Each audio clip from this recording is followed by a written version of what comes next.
How y'all doing? Spent a little bit of time outside today. It was good. Welcome, everybody. Man, how y'all feeling today? Welcome to another Healthy Gamer GG stream. My name is Alok Kanoja. A reminder that although I am a psychiatrist, nothing we discuss on stream today is intended to be taken as medical advice. Everything today that we're going to be talking about is for educational and entertainment purposes only. So if you have a concern or question, please go see a licensed professional. Quitting cigarettes, so I'm doing horribly. Yeah, that's rough. It's funny. We're going to talk a little bit about that today. So, one of the funniest things is that, the one substance that's pretty much allowed at all rehabs are like cigarettes, usually. If they allow something, that is. So some of them are, nothing, no vaping, no cigs, no anything. But it's so interesting because if you look at quitting nicotine, so we'll have rehabs for like opiates and alcohol and marijuana and technology. But there's no nicotine rehab. Y'all ever realize that? It's kind of interesting, huh? Not only is there not a nicotine rehab, but oftentimes, like at rehab facilities, nicotine is totally fine. Right? It's interesting.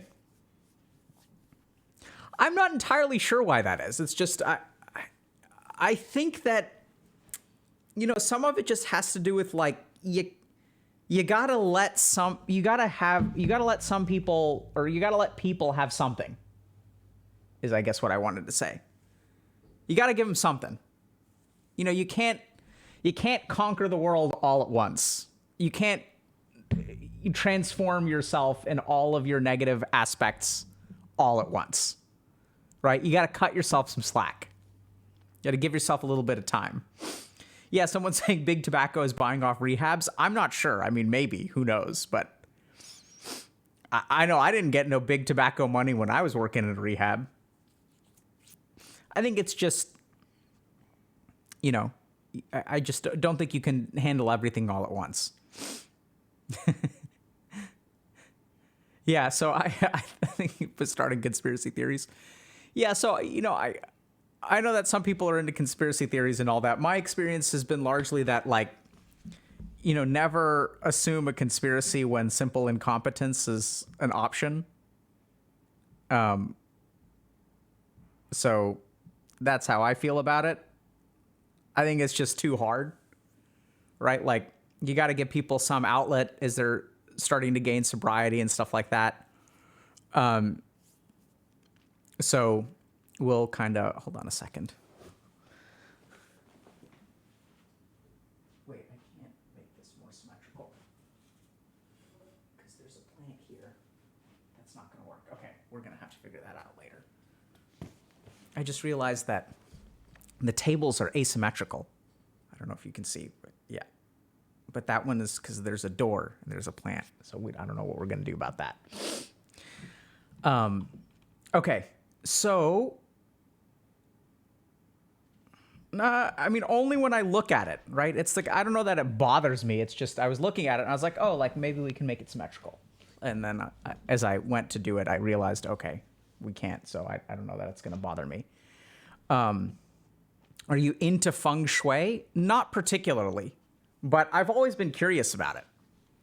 And, there's a Indian equivalent of feng shui called Vastu Shastri, which also is something that I've been curious about. But then I think, about a decade ago, a little over a decade ago, maybe 12, 14 years ago, I kind of like moved away from a lot of the mystical stuff. I was trying to think about what the right word is. So like I spent time like learning all this stuff like for several years, and then, ultimately did neuroscience research, went to medical school, stuff like that. But I've always been curious about it because I've always been curious about, there's this general principle that things that offer some kind of utility tend to survive. So we see this if you look at the history of medicine. So like when something works, it like hangs around for a while, right? So aspirin, for example, was derived from a tree bark, and like that tree bark was used for hundreds or thousands of years by a particular group of people.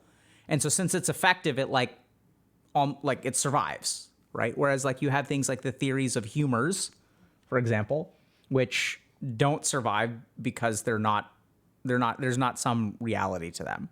And so you'll have these things like Chinese medicine, for example, that have been around for thousands of years. And part of the reason for that, there are all these different systems of medicine that we've never seen because they've gone extinct. Culpeper's medicine is a good example of this because no one's ever heard of it. It was like, people like, what is Culpeper's medicine? No one knows because it wasn't very effective, so it didn't last, right? Some guy had this idea and kind of, developed a system of medicine based on particular observations, and they didn't really seem to offer a whole lot of utility. Whereas you've got other things like Chinese medicine, where they use something called red yeast rice to manage certain symptoms of elemental imbalances, right, according to their system. And chances are, even though the elemental imbalance isn't something that you can biopsy, it's something that you can observe. You can say, okay, this person has an elemental imbalance, right? And then you can give them a particular herb, and they seem to get better. It seems to fix the elemental imbalance. And then many years later, thousands of years later, a pharmaceutical company comes along, starts to investigate this stuff, and starts to realize, oh, that's interesting. It turns out that red yeast rice has this compound in it called a statin. And then they patent it. They research it, purify it, patent it. And then Lipitor or statin drugs are born, which turn out to be very effective. And then, it's kind of interesting, right? But like that drug has been used for thousands of years in a traditional medical system. And so now like statins are one of the most prescribed drugs in the world because they help with cholesterol. So it's kind of interesting. So there's stuff like Vastu Shastri and Feng Shui and things like that. I would love to explore them more and see if there's really some kind of like science behind it, right? But it's just hard. Like, I wouldn't know how to go about doing that. Is red yeast rice effective, though? Would doctors recommend it? I doubt doctors would recommend it because most people don't know what red yeast rice is, right? So this is where we see this a lot, where when something gets scientifically verified and given a new name, the origin of the thing gets lost and people don't realize it, right? People don't know that there's an herbal alternative to statin drugs. And that's where, is it effective? Well, so remember that the potency of a statin drug also comes through chemical purification, right? So when you take red yeast rice, I would suspect that the cholesterol lowering effect of the red yeast rice would be less than what a statin drug offers and may not yield as much of a mortality benefit, et cetera, et cetera. So it may not be as effective. So, it's interesting. So that's the kind of thing, once again, if y'all have concerns about it, I would definitely talk to your doctor about it and see what's right for you. Because I don't know that the data for red yeast rice shows that it is as efficacious. I don't really know what the effect size of it is, the number needed to treat is, things like that. I just know about the history of the origin of the medicine.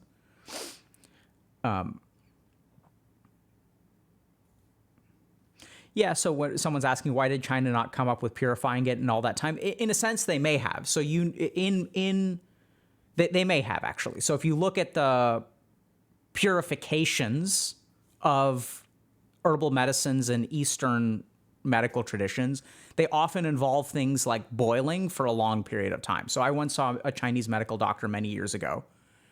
And, part of my prescription, they gave me this sack of herbs, and I was supposed to boil it for 20 minutes.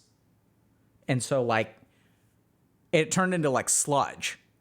Right? So I think what's happening when you boil something for 20 minutes is you're concentrating it, right?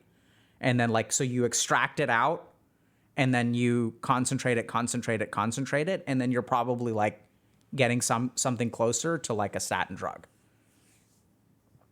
So it's interesting. There's a lot, current terminology is TCM. So that's the other thing, is that, many years ago, I think the Chinese government basically tried to standardize Chinese medicine.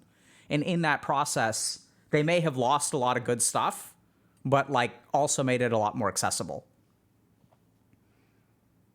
If we overboil our veggies, can we get extra vitamins? Sort of, right? So if we look at cooking, we know that there is sort of this sweet spot where you're helping to break things down to make nutrients more accessible. But if you overcook it, then what you do is break down the nutrient itself. And that's probably why, they told me to boil it for 20 minutes. They didn't say 40, they didn't say 10.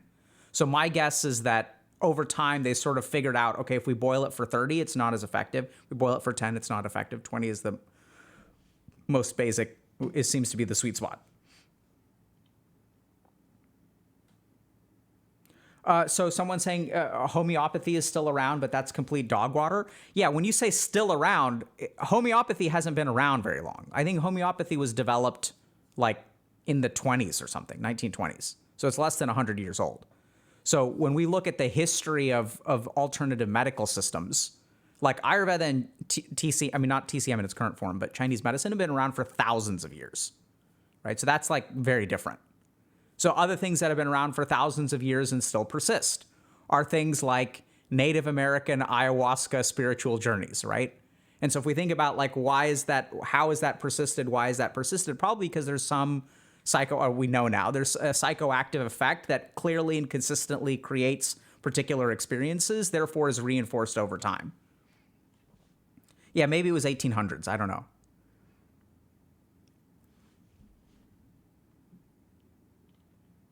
Is Ayurveda legit? Parts of it.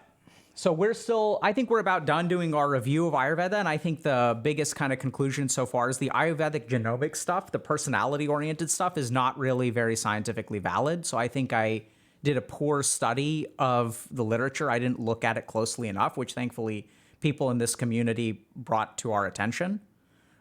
So we've been like looking at a lot of papers, and the takeaway is that some of the Ayurvedic personality stuff is not very scientifically valid. Doesn't mean that it's invalid. It just means that the quality of the studies are quite small and they're very poorly powered. So it's small sample sizes, kind of interesting for sure. There's some possibility of something being there, but we haven't really verified it. Whereas other aspects of Ayurvedic medicine, like meditation, for example, are very, very valid. And that's also something that people tend to forget, which is that meditation is like part of that Ayurvedic tradition. So all of the studies on mindfulness were developed as a complement and come from the same place as Ayurveda. So yoga is valid, meditation is valid. Some of the Ayurvedic herbal remedies have been shown to be efficacious. The big challenge with Ayurveda is you say, is it legit? That's where what we need to do is study all of the different aspects, right? So there's some things that have been shown to be legit. There's some things that have been shown to be dangerous and toxic. Like Rasa Shastra is a good example of that, where Ayurvedic physicians will use heavy metals as part of their therapeutics. And there's probably good biological plausibility behind that, because we know that heavy metals can cause they can help autoimmune conditions. They can help in cases like cancer. So some of our chemotherapies, for example, will use toxins, right, as a therapeutic benefit. So in Ayurveda, they will also use Rasa Shastra, but that's the kind of thing where it seems like kind of unclear whether Rasa Shastra was really that effective, or because in some cases it's used more widely. So that's like, is Ayurveda legit? It's not. It's like kind of saying like, is Western medicine legit? Well, some aspects of it are legit and some aspects aren't, right? The big advantage of Western medicine is that we tend to have a very, very good methodology of sifting out what is legit versus not legit. That's really the biggest strength of Western medicine, is that we're very, very good at being self-critical. So we'll come up with certain treatments like Vioxx, right, which will hit. Thalidomide is a good example. So, thalidomide is very, very, very effective at treating nausea. And then what happened is people originally, I think, developed it for cancer nausea. And then we started they're like, it worked so well that it started getting off-label prescribed to pregnant women with morning sickness because it worked so well. And then we discovered, unfortunately, that pregnant women who took thalidomide in the first trimester of pregnancy had children who were missing arms and legs. And then we were like, hold on a second, maybe we should not use this medicine. So that's actually, I think, a really, really good example of the strength of Western medicine. It's kind of terrifying, right? Because we have like aftermarket surveillance and some of these other things. So, except Western medicine has expanded life expectancy from 30 to 80, so maybe more true than not. That's actually factually, in my experience, incorrect. So if you look at life expectancy increases, there's actually data about this. The biggest thing that is probably correlated with life expectancy increases from 30 to 80 is not medical treatment, it's diet. So as we were able to feed more people and feed people healthier, life expectancy increased. The simplest way to think about that, right, there's like a face validity test, which is think about why you're not dead at 35. Like, why aren't people dying at 35, 40, and 45? It's not because of medical treatment. It's not like you're taking medicine every day from the age of 30, not usually anyway, right? You start taking medicine later in life. So where medicine really excels is like end stage stuff. So our system of medicine is very, very good at keeping people who are sick alive. So if we look at, heart attacks, for example, like we have heart attacks used to be fatal, and they're not necessarily anymore. Like that's the strength of medicine. Like there used to be some diseases like, autoimmune kidney diseases that used to be fatal. Like if you're a 15-year-old and you get an autoimmune kidney disease, you're dead. And now we have something called a kidney transplant, where we will take a kidney out of another human being and stick it in you. And what used to be mortality at the age of 15, now you can live until like 60 or 65. You may even get a second transplant after like 20 years. Right? So actually the biggest increase in life expectancy is probably due to dietary improvements. If we really look at where Western medicine excels, it's in like keeping people who really should be dead alive. Like you've got 4 gunshots, like you've got 4 bullets inside you. We can fix that. It's amazing.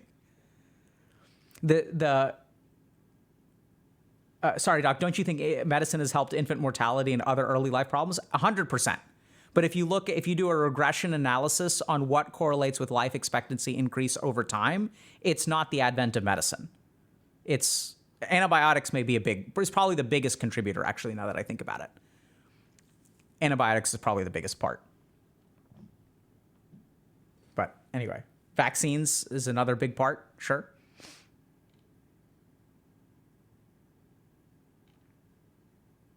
What are the baby elephants? Okay. Regression analysis is when you look at, so regression analysis is a statistical thing where you try to figure out which variables are associated with a particular thing. So if we look at life expectancy increase, we can look at all of the things that have changed and see which ones correlate to life expectancy increase. So if we look at people, and that's what a regression analysis is, it's trying to figure out what is correlated with a particular outcome. That's how we start to figure out what is responsible for a particular thing.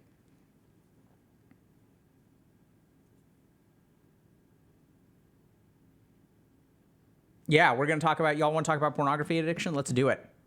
Okay. Oh my God. All right, let's dive in. So we've got some cool stuff to talk about today.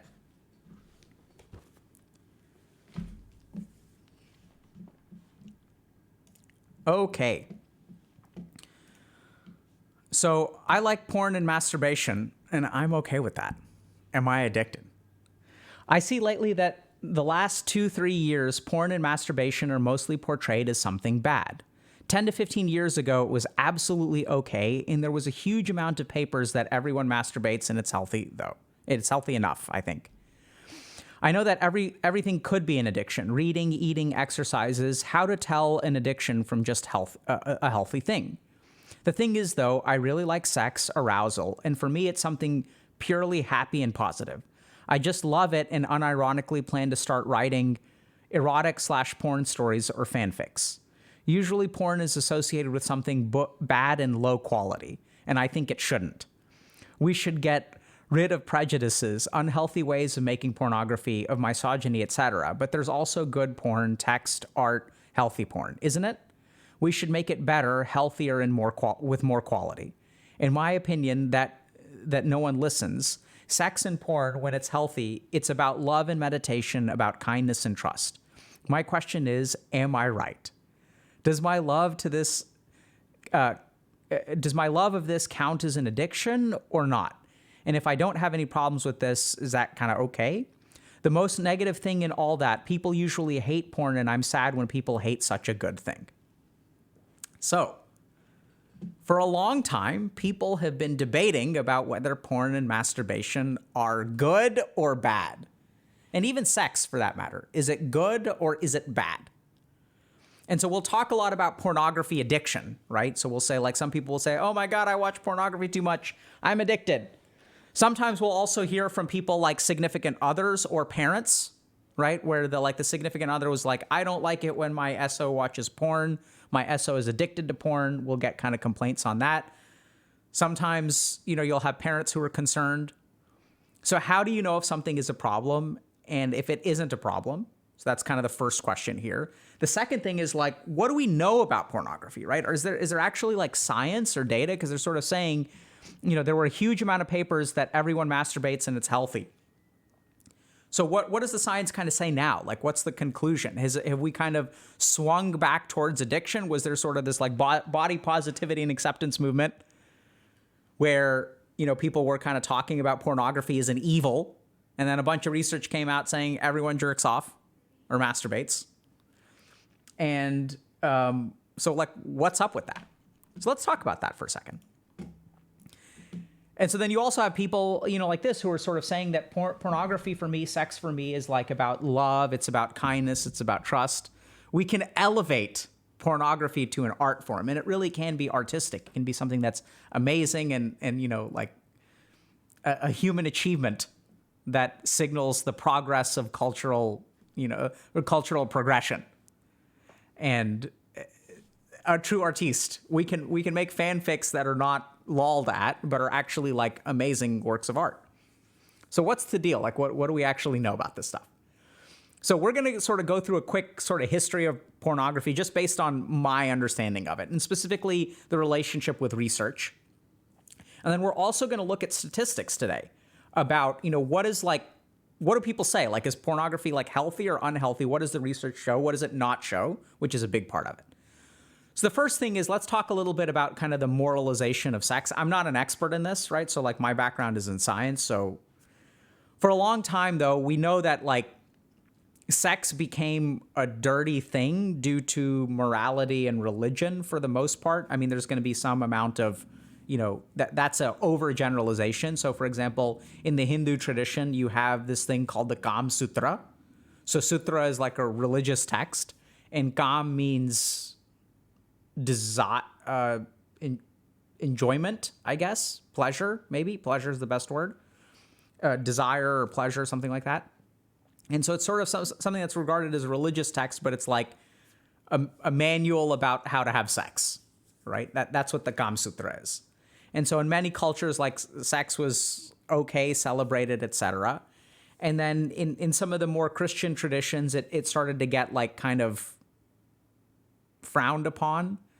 So you'll even have some of these extreme things. Like I remember the original reason for long tablecloths, I don't know if this is actually true or not, or if it's apocryphal, is that people were afraid, like some of the Quakers or someone, that may be a misattribution of, I don't mean to offend a Quaker, I just don't remember exactly who developed long tablecloths or the veracity of the story. But what I remember reading somewhere, I don't know if that makes it true, was that tablecloths were lengthened because the table legs would arouse lust. Right? So we can't see a table leg because that'll turn people on. And lust is a bad thing. It's one of the 7 deadly sins, right?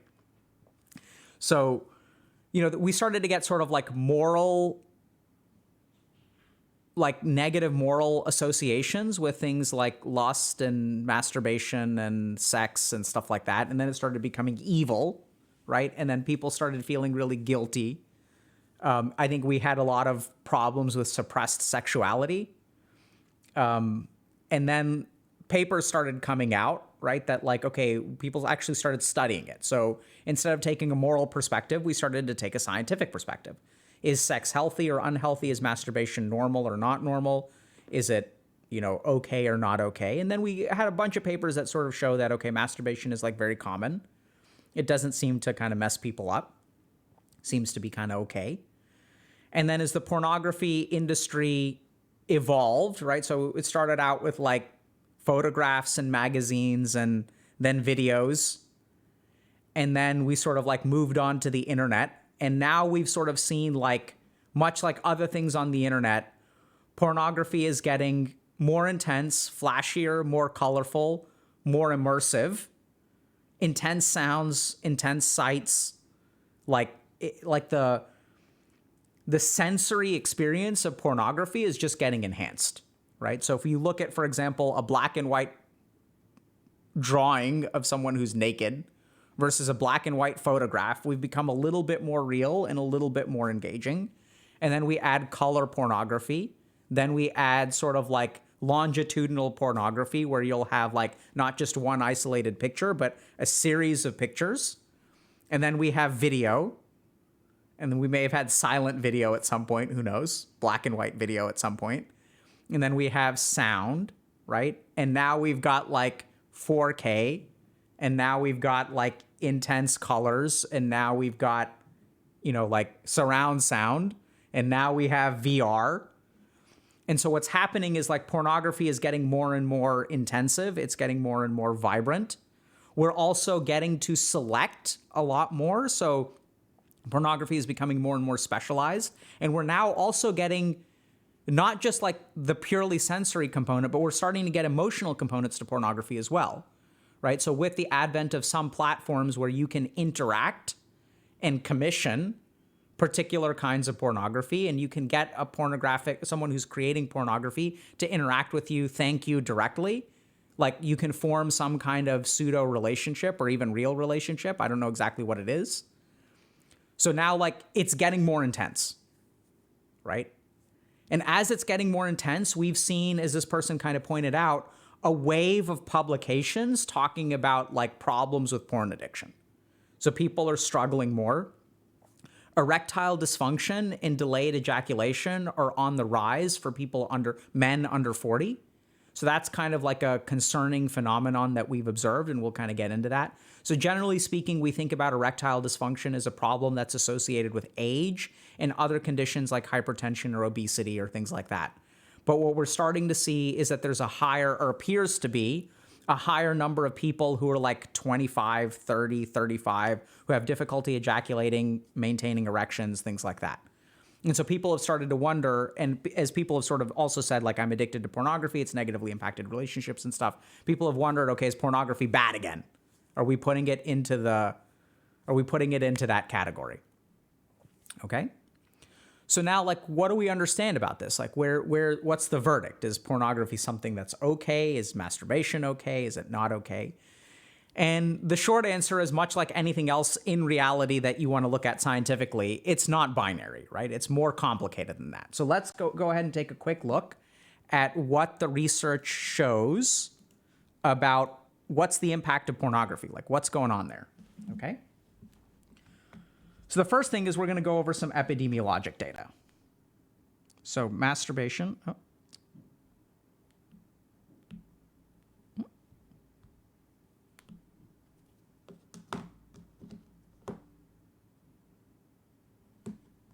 Oh, the Apple Pencil is dead. Oh my God. Okay, well, it looks like we're going to have to let that charge for a little while. How did that happen?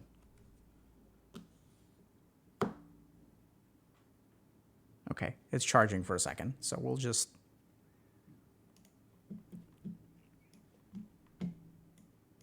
Okay. Just use your fingers, so we can still talk about it. So that's okay. So we're just going to lecture like this today, okay?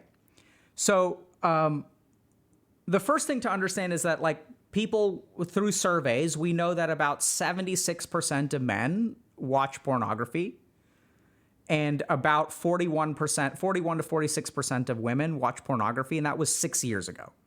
So a lot of people may say, like, that number is entirely too low for both genders. So we know also that that the rate of pornography consumption is increasing. So I guess that those numbers are even higher now.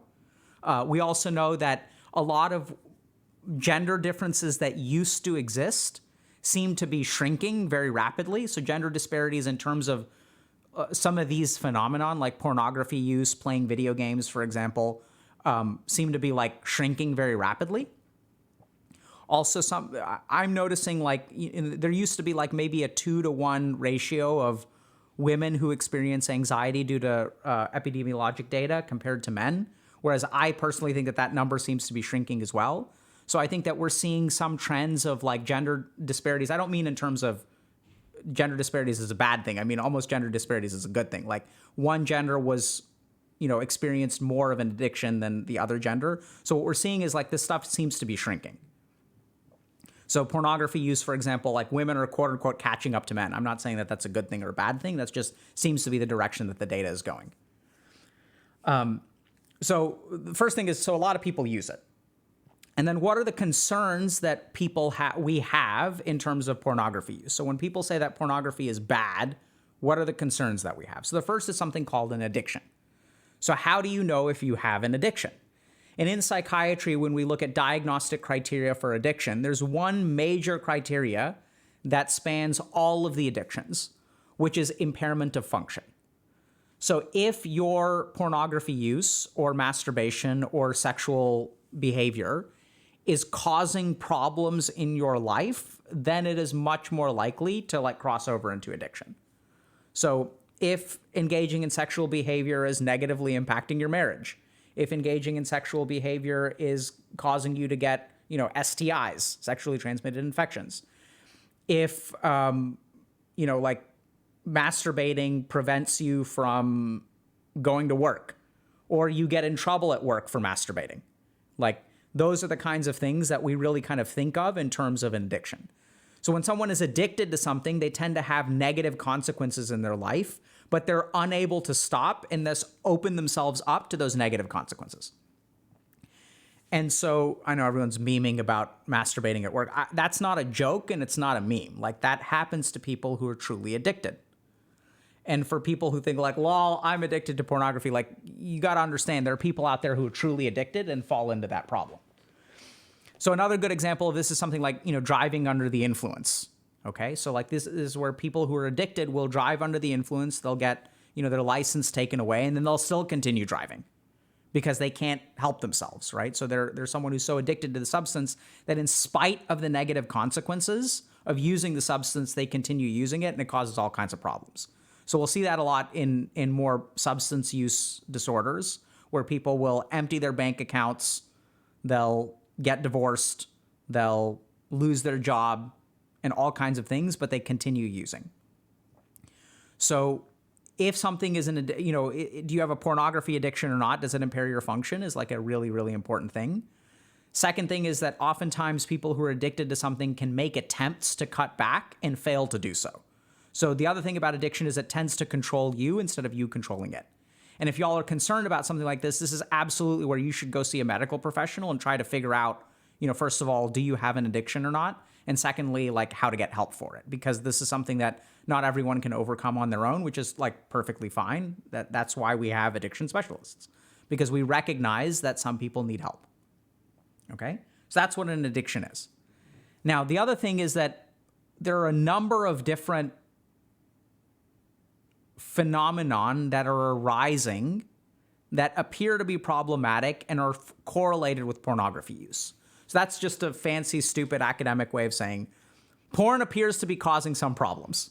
Masturbation appears to be causing some problems. And so what are the problems when we think about asking the question, is masturbation healthy or unhealthy? Let's step aside from addiction for a moment, but what is masturbation and pornography doing to our society? What are we seeing in terms of changes or trends? So the first thing that people talk a little bit about is erectile dysfunction and delayed ejaculation or problems with ejaculation. So that also tends to be, first of all, biased towards men, right? So most of the research on pornography and sex addiction, I think, has been focused on men. So you'll have studies, for example, that are done out of urology clinics because erectile dysfunction is what people present with. So that's kind of the first thing. Another thing that people will talk a little bit about is that like our reward circuitry is kind of getting all messed up.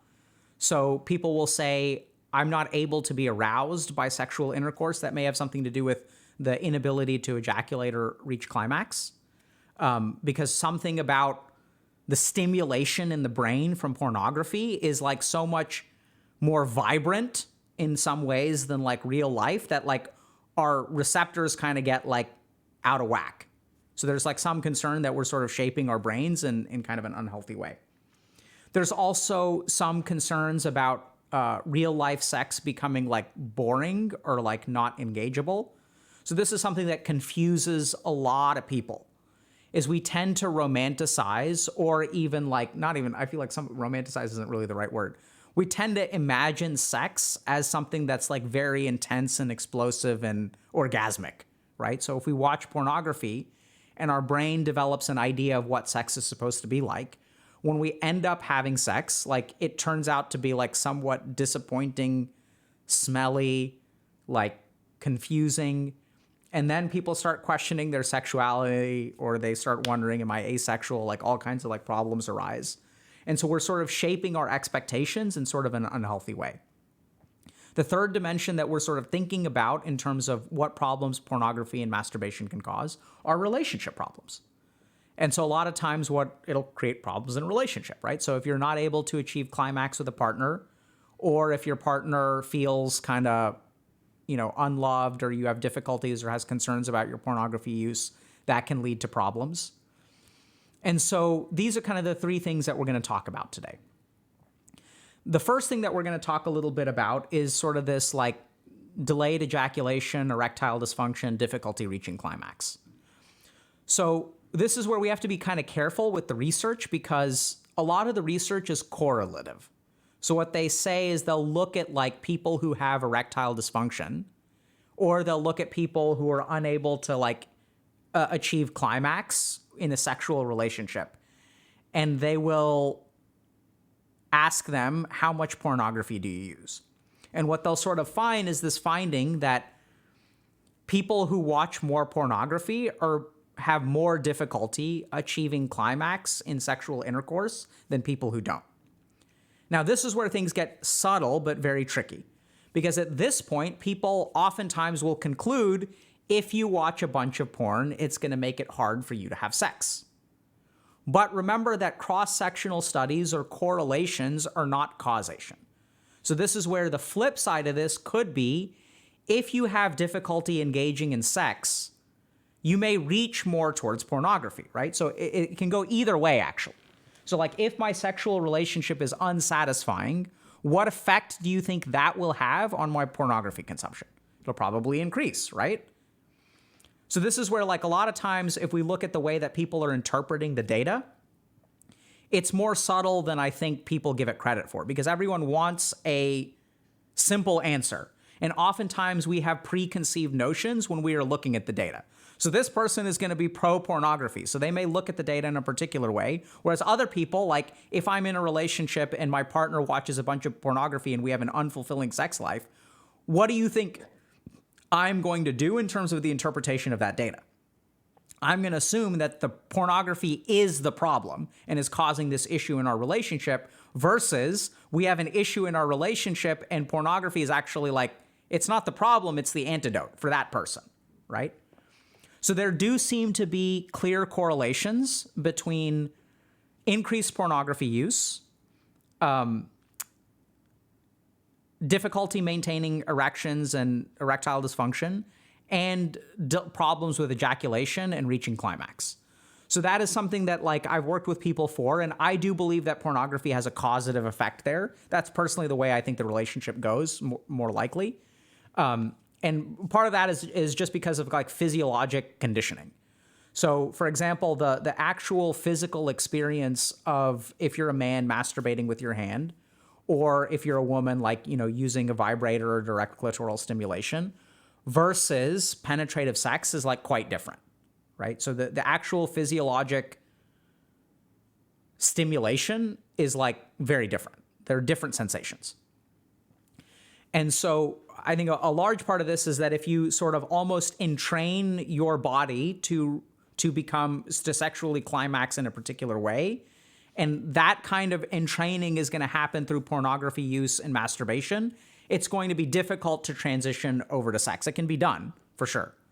But it's the kind of thing that like there may actually be a causative component there. I personally think there is. Because I think just based on my understanding of physiology, I think it's exceedingly strange for men under the age of 40 to have erectile dysfunction. That's not an indictment. It just means that something serious is going on that's creating this effect, and that's what has to be dealt with. And so first thing is that there does appear to be a correlation between pornography and masturbation usage and things like erectile dysfunction, delayed ejaculation, and like inability to perform sexually. Second thing that we're going to talk about is reward stimulation circuitry in the brain.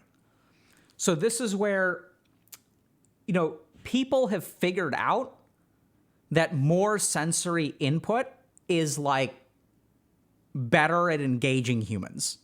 So if you look at like a sale sign, if the sign is bigger, if it's more brightly colored, it's more likely to engage you.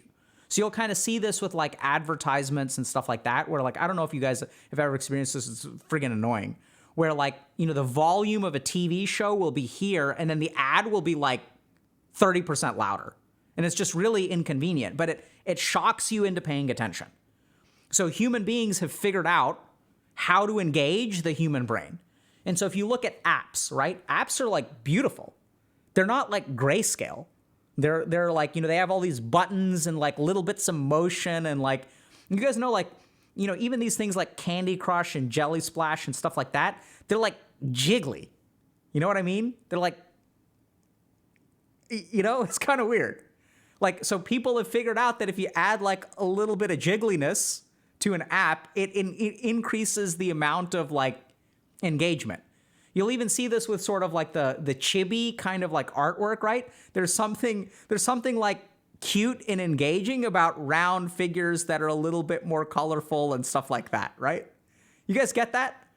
So people have sort of figured out that there's real life, and our brains have learned to adapt to particular kinds of things, right? So if you look at like, bird mating, and you look at peacocks.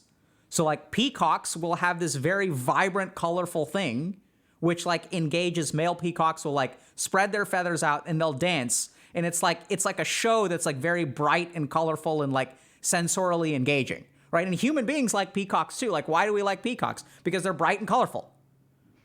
And so the brain likes that kind of stuff. So I think what's happening in pornography, and you get other weird kinds of like fringe or niche pornography that engages our brain in like more and more profound ways that actually separates a little bit from reality. Right? Because even if you look at sex, like it's a little bit jiggly, right? That's part of the enjoyment of it.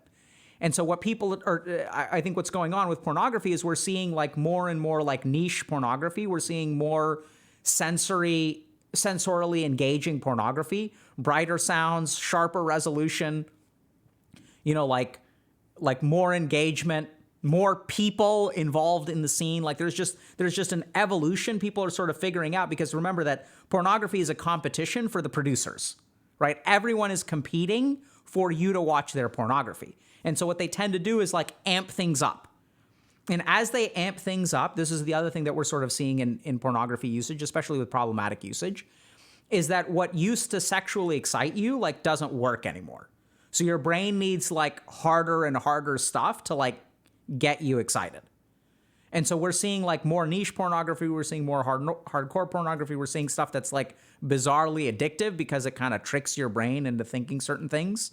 It's hard to describe. I'm not going to go into detail, but there's evolutions of pornography. So I do think that there's definitely like a neuroscientific exploitive component going on with the evolution of pornography, which I don't think is healthy.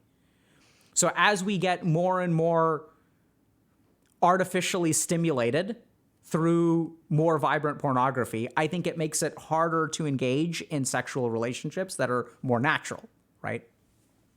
And we sort of see this not just in pornography, we see it with like chicken nuggets, right? And tendies, where it's like what's happening is we're figuring out as a society how to optimize the experience of like eating chicken. And as we batter it, as we fry it, as we do this, as we do that, it becomes more and more tasty. So we figured out our natural taste buds, our natural like, insulin receptors and things like that. We figured out like how to capitalize on what our body likes. And people will make specific products for it that sort of take advantage of those receptors. And then people will end up eating like 2,000 calories in a meal because it tastes so damn good. And then over time, what that ends up doing is being actually probably bad for us, right? And so I think we're seeing a similar thing in pornography. It's just something that as we're figuring out what works in the brain, people who produce things and are trying to sell you stuff will move in that direction, okay? So we're seeing that. Next thing is dissatisfaction with partners. So this is where the other challenge that we tend to find is that a lot of times pornography and masturbation will create interpersonal difficulties. So in some instances, like we've talked about, it's difficult to have sex with a partner because of all of the above stuff, right? So maybe because like your brain, like you've been overshaped by pornographic interactions, your physiology has been conditioned to climax in a particular situation. So you can't sort of do that with a partner. That's actually increasingly common, but there are all kinds of other things as well. Where, remember, the other thing that we said is that it's not necessarily one directional, where maybe a dissatisfactory sex life leads to more pornography consumption, more masturbation, etc., right? So that I think makes perfect sense as well. So this is where if you have a problem with pornography in your relationship, I think the most important thing there is like communication. So that's where like communicating your thoughts, where a lot of times what people will do is they'll come to a conclusion and push for a behavioral change. So they'll say, the reason we're not having a good sex life, or it really bothers me that you're watching pornography, I want you to stop. So I'll see this a lot. I'm going to sort of assume a female person complaining and a male person is the pornography consumer here. It doesn't necessarily have to be that way, but that's more of clinically what I've seen, where a lot of times issues of things like self-esteem and personal like concerns that someone may have about their own body image or their comfort in their body, which kind of makes sense, right? So if you're a normal human and your partner is watching pornography of artificial humans, right, who have different kinds of cosmetic surgery and makeup and all this other kinds of stuff, like it can encourage insecurity, right? Because this is like an artificially perfect person. And the artificially perfect person, by the way, doesn't get older, right? Because like as pornographic actors and actresses, generally speaking, as they age, newer, younger people come in. And so like the constant diet of pornography is going to be like consuming a particular age range. And then you as a human being can't compete with that because you can't stay forever youthful. So there are all kinds of like internal challenges in terms of relationships, self-esteem that pornography can create. Is it a dissatisfying sex life that's leading to pornography usage? Is it pornography that's leading to a dissatisfied sex life? The short answer is that it's not a one-size-fits-all kind of solution, and a conversation is really, really important, right? Or multiple conversations. Sharing your concerns, trying to understand where your partner is coming from, trying to understand why they watch pornography, what it does for them, and trying to come together to sort of figure out like what's an acceptable middle ground. Generally speaking, I'm not a huge fan of ultimatums. But this is also where sometimes if you really have an addictive problem where someone, it's really negatively impacting your relationship, those consequences need to be shared in a very severe way if there are severe problems. So I think communication is a huge part in trying to figure out, how to like navigate that. So the good news is that I've had a lot of success helping couples like arrive at some kind of healthy medium. And some of that, if you guys have seen the video on death grip syndrome, like there are things like that where you can physiologically recondition your body to enjoy sexual experience more. And that just involves, certain steps, which we're not going to go into now. So those are all valid concerns.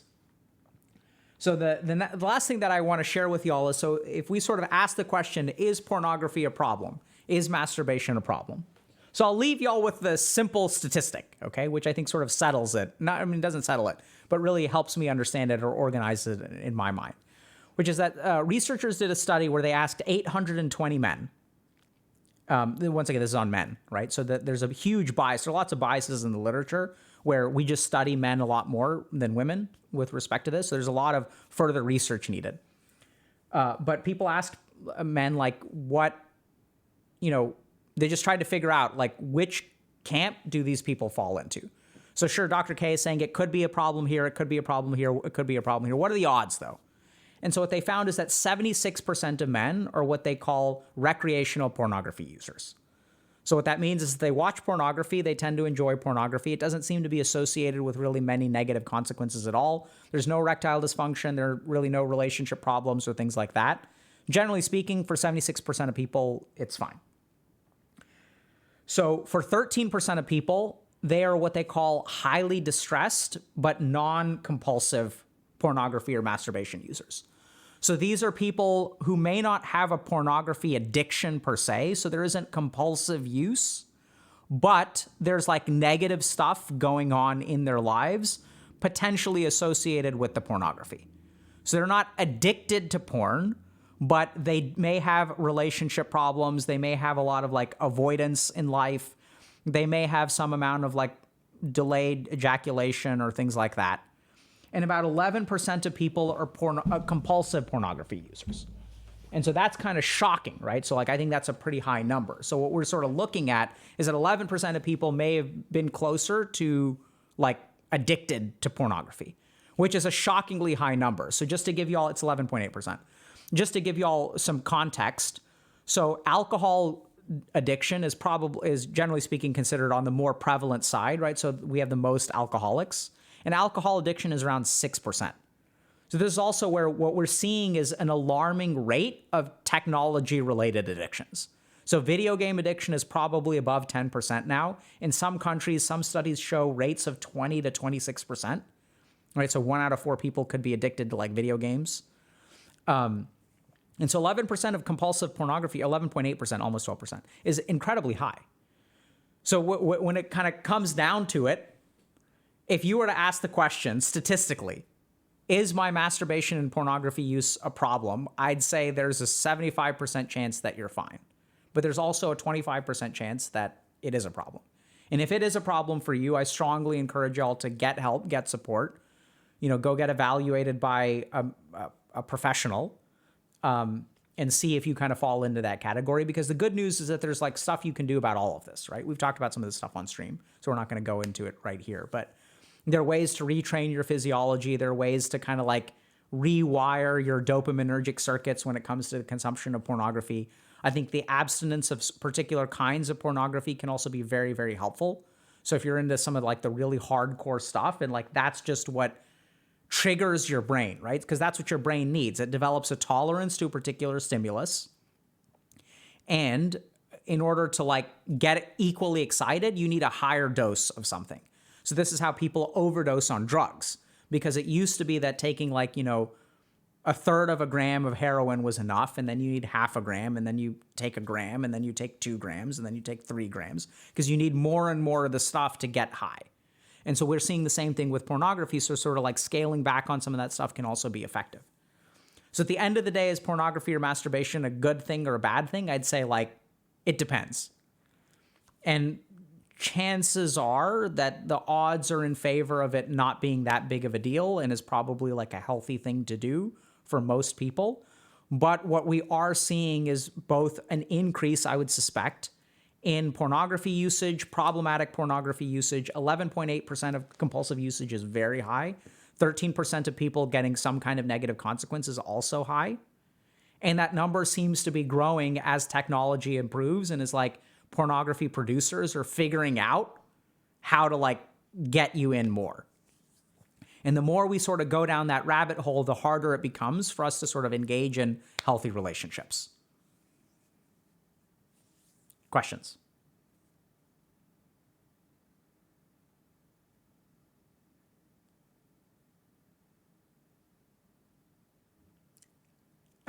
So someone's asking, every time I watch porn, I feel emotionally numb, disoriented, tired, and hopeless for a few hours, which drives me more to it. Is this okay? I don't know if y'all have seen our streams with the pornography addicts, but I think that a lot of the pornography addiction, just like other addictions, is used as a form of almost self-medication, right? So like what we find is that people who will consume more pornography and masturbate more, they almost use it as like an emotional relief, because it does kind of numb you out.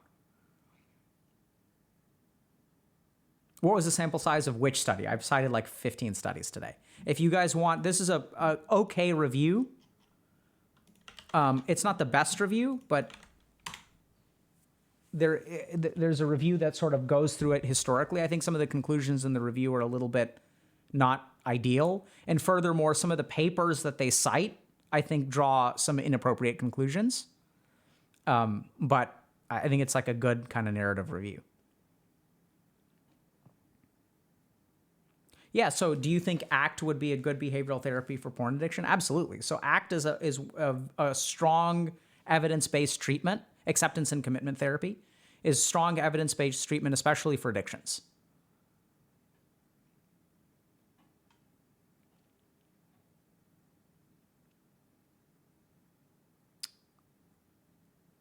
So you can find the study with 820 men it's one of the references for the review that I linked. 860, whatever.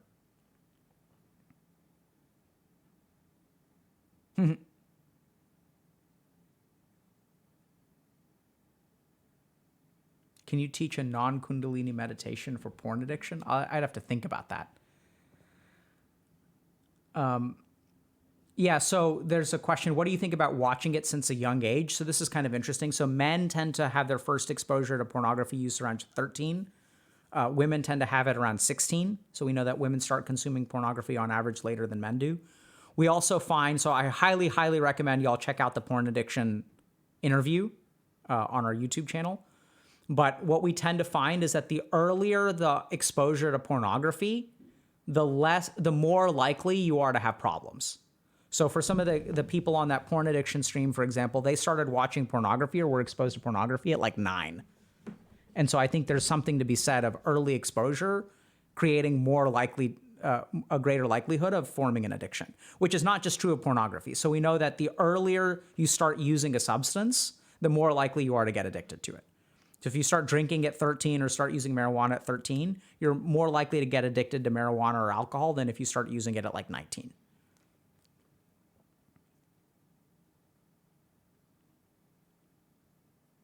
Right? Okay. Let's go ahead and move on, I think.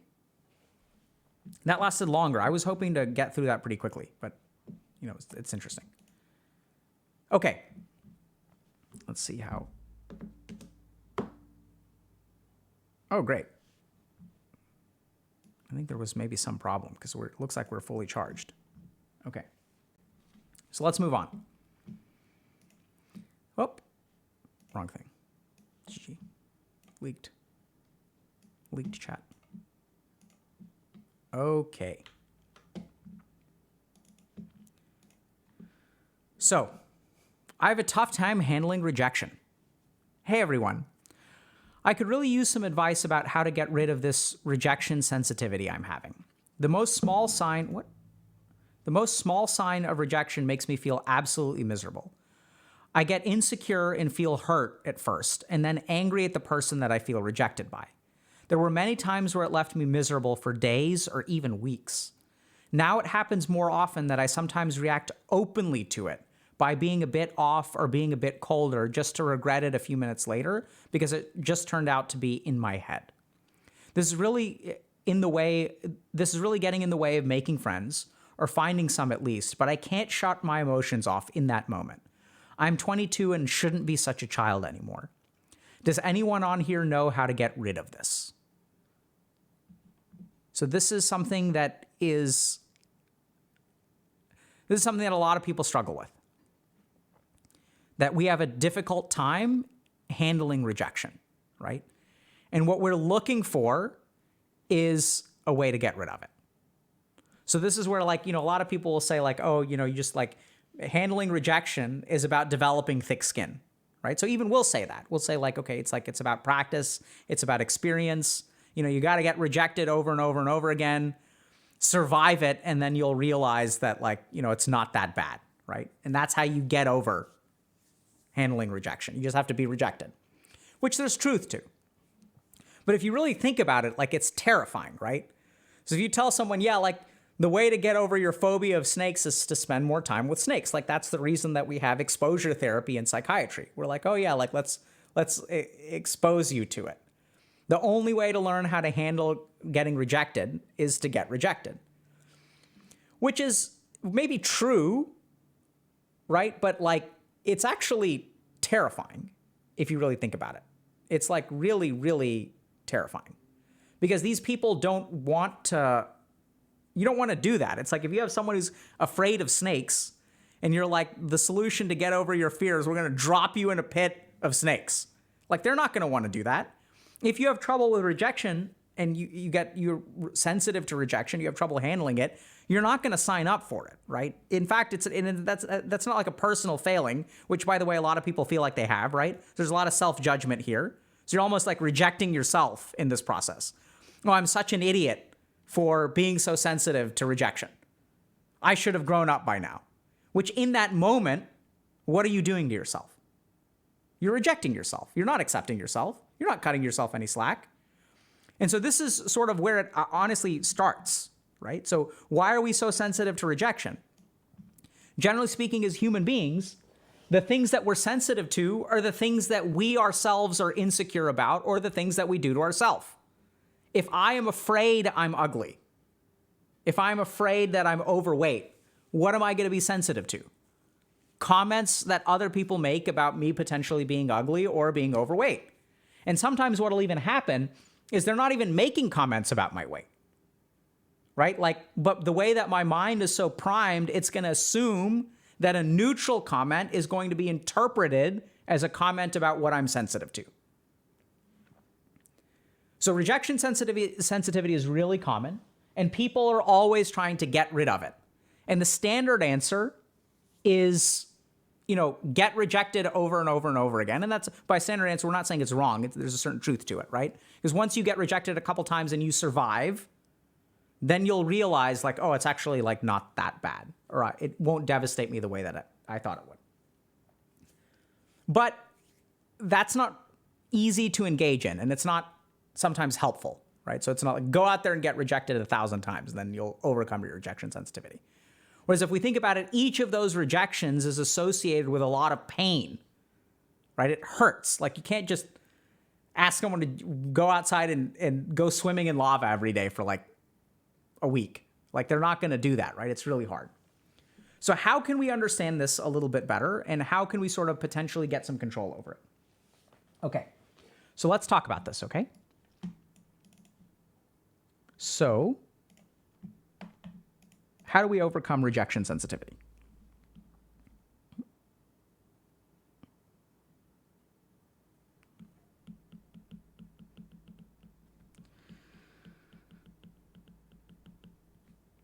Okay. So the first thing to understand is that oftentimes the rejection sensitivity, the sensitivity itself comes from self-perception, right? And we kind of saw that over here. We look at this like, I shouldn't be such a child anymore, right? So like we'll see that oftentimes. So the first thing that you can do is on a core level, like try to understand, where did you get the idea that you were worthy of rejection? Because if you're sensitive to something, chances are it's a fear that you hold internally.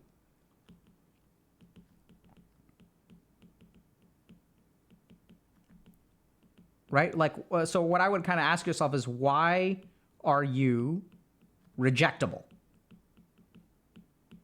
And as long as you have the belief that you are rejectable, it's going to be easy to be rejection sensitive, right? So this is actually like the foundation of it. So this is where if you do something like see a therapist or like work on your samskars or things like that. So a lot of like spiritual practices and stuff, you'll discover this kind of thing, right? As we like meditate and do this kind of stuff. You can do it sort of clinically or non-clinically. If you've got a serious problem and you have social anxiety or like real problems with your relationships, I'd recommend a clinician. But you can do this kind of internal work without necessarily going to therapy. Okay? So that's the first thing, is like understand the core of your sensitivity. And if you can work on that core of sensitivity by exploring, when did your brain learn that you were rejectable? And then as you think about those experiences, as you really process and you realize that chances are the reason you're rejection sensitive today is because there was someone who rejected you super hardcore and hurt so much, and you carry that hurt around with you. And you're so afraid of that happening again that like, it's kind of projecting into your current life, okay? Second thing is that when people are rejection sensitive, what they want to do is get rid of it, right? We want this thing to just go away. And so this, in a sense, is one way of getting rid of it. But like the goal here is to, how can I say this? The goal here is to change our reaction or change our mind. Whereas what we're going to share with you today is a couple of things that you can do that may actually help with this, okay? A couple of other things that you can do. The next thing to think a little bit about is when we sort of talk about other ways to get rid of it, there's sort of the thick skin approach, right? Which is if you get rejected enough,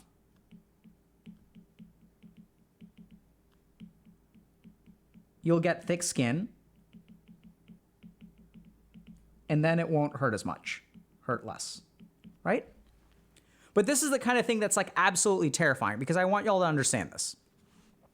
So if you have a person who's rejection sensitive and you tell them to like get rejected and this hurts, like this is the whole point that you're trying to avoid. This is why you want to get rid of it, right? You're trying to avoid this at all costs.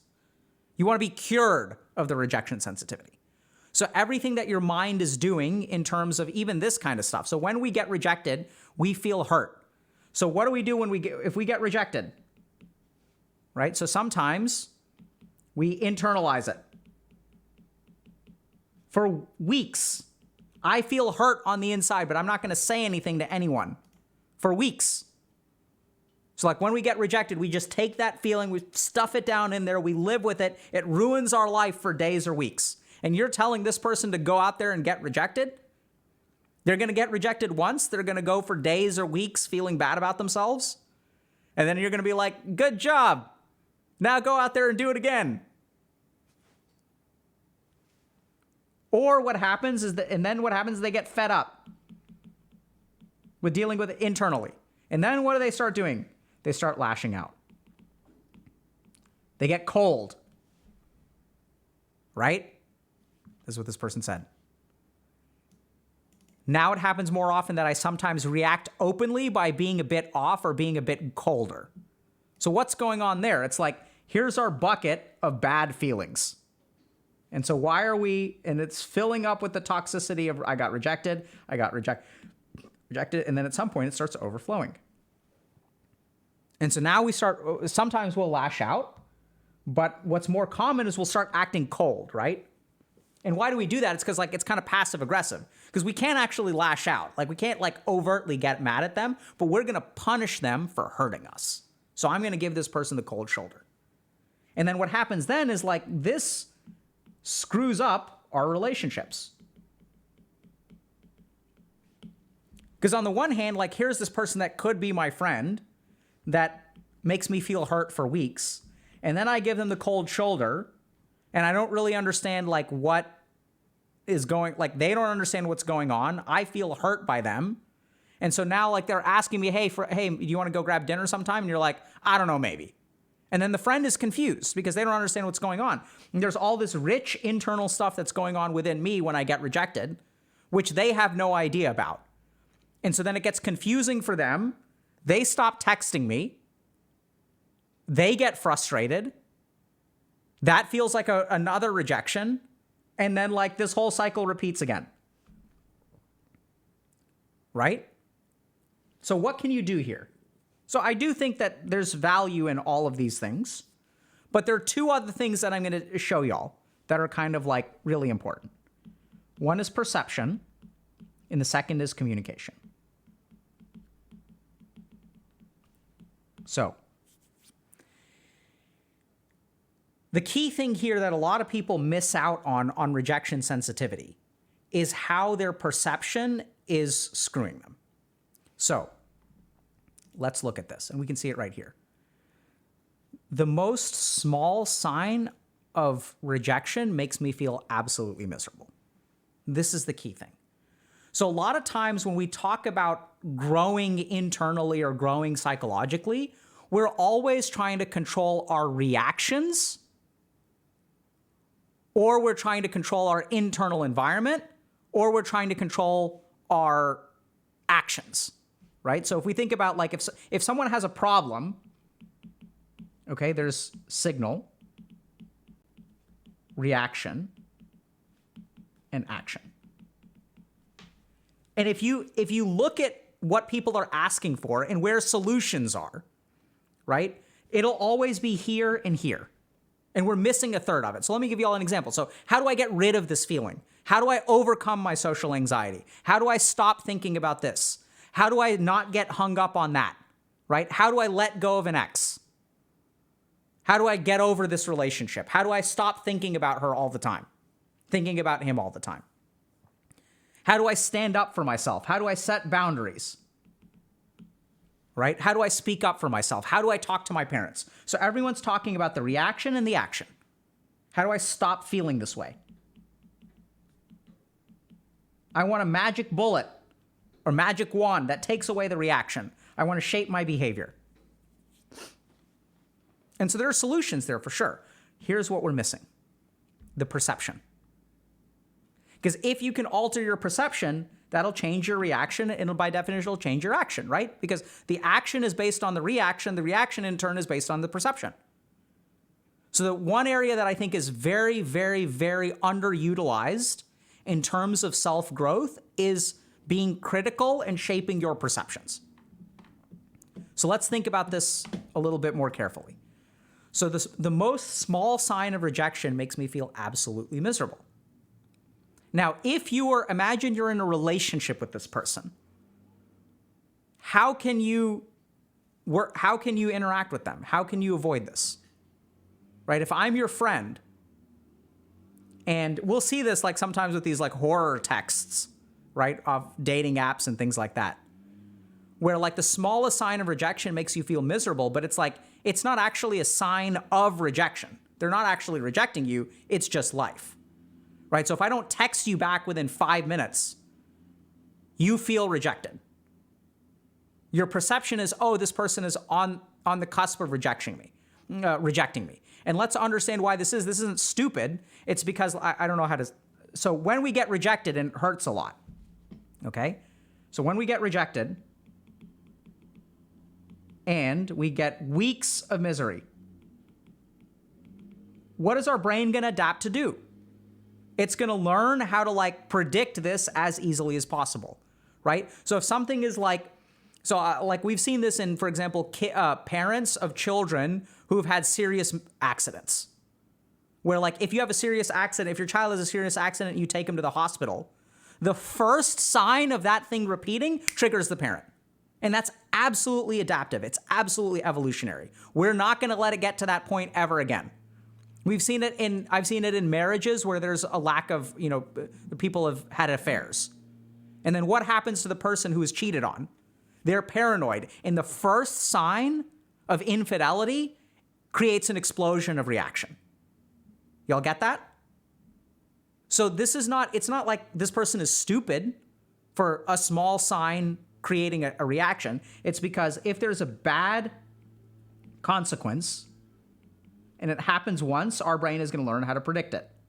If it happens again, we're going to learn how to predict it. If it happens again, we're going to learn how to predict it. And then eventually what happens is like, the signal over here is small. The signal over here is larger. The signal over here is larger, right? And so smaller and smaller things are going to cause us to react, which is just our brain's way of protecting us.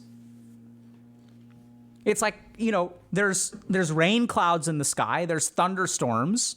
There's rain clouds. There's regular clouds. And there's the beginning of clouds. There's a change in barometric pressure.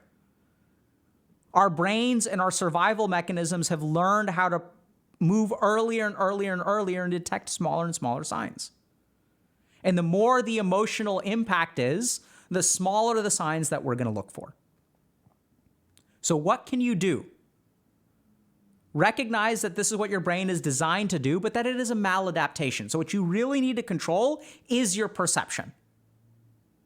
The key moment is here that you can work on. So if you have someone where the smallest sign of rejection, that's where you need to catch your mind. You need to say, hold on a second. What actually happened? And because once you jump on that conclusion, once you board the train of rejection, you're SOL. You're screwed. So how do you avoid boarding that train? How do you avoid getting the reaction and then engaging in the action? How do you avoid that, right? So this line and then this line. The way is by noticing the perception. This is the key thing. So what are you perceiving? What actually happened? How are you interpreting it that way? These are the questions that you need to ask yourself. And start with the smallest thing possible. Right? So if someone doesn't text you back, rather than like, oh my God, I'm getting rejected, and like texting them back like, oh, like, why aren't you texting me? Text me back, text me back, text me back. I'm so mad at you. Or then what happens is you adopt the cold shoulder, right? So then when they text you, you in your mind are like, they made me wait. I'm going to make them wait. And you resolve to yourself that whatever they text me, I'm going to not respond to them for 24 hours. That'll teach them. Because that's what's going on, right? And that doesn't help your relationship. So notice the perception. Why is this interpreting it this way? Right? Like, what are the other possibilities here? So this is where cognitive reframing comes up. So like, go through a differential diagnosis for what you perceive as a rejection. Ask yourself, why does my mind perceive this as a rejection? And it's going to be really hard because you're going to automatically jump to that conclusion. But look at the actual thing, like write it down. Like, what did they do? And how do I feel? And this is where the second antidote to this is communication. So this is where, like, communication isn't perfect, right? So if I don't text you back, there could be 1,000 reasons for that. And anytime there's a disconnect between two people, communicating like resolves that perceptual problem. So if you didn't text me good night, like every night, I feel really hurt by that. I feel rejected by that. But I never understood that you don't really like get any value out of that, right? So like it doesn't really mean much to you when I text you good night. It's not that important to me. Because human beings are all going to be operating off of their internal like roadmap of what's okay and what's not okay, what's important and what's not important. Because what's important to you may not be what's important to them. And so how do you resolve that perceptual gap? Because here's the problem, is you're judging their actions based on your internal roadmap, which is why a small signal makes you feel so rejected, whereas they're completely oblivious to it because it's not that big of a deal to them. And it's not that you're stupid for it being a big deal to you or they're stupid for not understanding. There isn't a right or wrong here. The key thing here is communication. Now, the tricky thing here is that people who are rejection sensitive are terrified of communication. And this is the last thing that I'll kind of leave you with. If you're sensitive to rejection, sometimes communication can be absolutely terrifying. Because these techniques like the cold shoulder, these passive-aggressive kind of moves, preserve some degree of safety. They preserve like some amount of like nebulousness into which you can't truly get rejected. And so sometimes if you're rejection sensitive, having a conversation is opening yourself up to the biggest possible rejection. Because if I tell them that texting every night is really important to me and it matters a lot to me, and then they don't do it, then it's a rejection of the highest order because I've explained to them how important it is.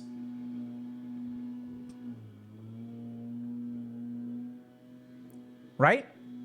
So it can be terrifying to try to have communication, but I'd say if you're sensitive to rejection, sure, you can deal with the core of it. You can sort of try to make your reaction go away.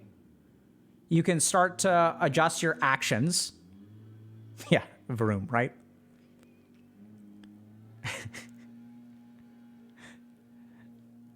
But at the end of the day, what you got to be super, super, super careful about is your perception. This is the thing that is missed the most. Because it is in your perception that the whole cycle starts. So y'all got to be super careful about that. Okay? Questions? No, baby elephantism is next. Are such signals types of trauma? Sort of, right? So this is where, so trauma shapes our perceptions and shapes our behaviors. But trauma is not the exclusive thing that shapes our perceptions and shapes our behaviors, right? Trauma is a particular event that shapes our perceptions and behaviors in a particular way. So I would say that people who are rejection sensitive have probably undergone some kind of trauma, but I don't know if it's like, it's a word that gets thrown around a lot, right? So like sort of is the answer. How to be more mindful of perception? The first thing is to look for it. The first thing is when you react, pause and track back. Because here's the thing, if you're rejection sensitive, you really want to look at how you feel in the moment and you really want to look at all of the stuff you're going to do. I'm going to be cold to them. I'm not going to respond to them. I'm going to show them. I feel hurt. I can't believe they did this. And then your mind like boards this train and it's like thinking about the future and thinking about how you feel and thinking about how hurt you feel. What caused the rejection or the source of the rejection gets, you just blow right past that, man.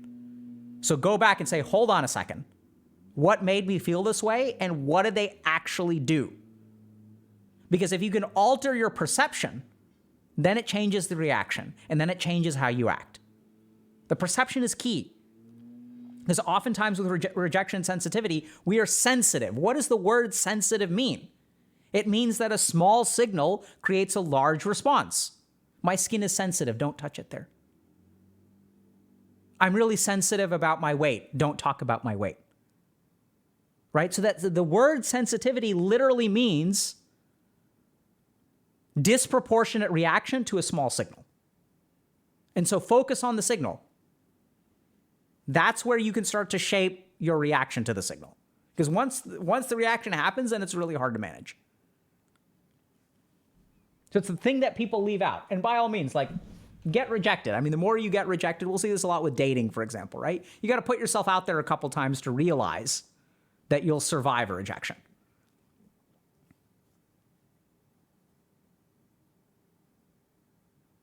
Okay?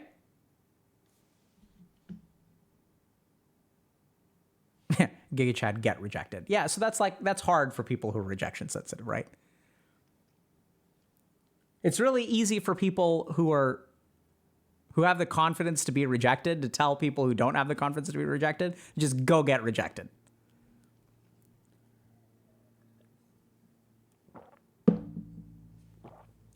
So for people saying just change your perception. So the first thing is recognize that perception is part of the equation. And then explore it. You'll be surprised at how low-hanging the fruit is.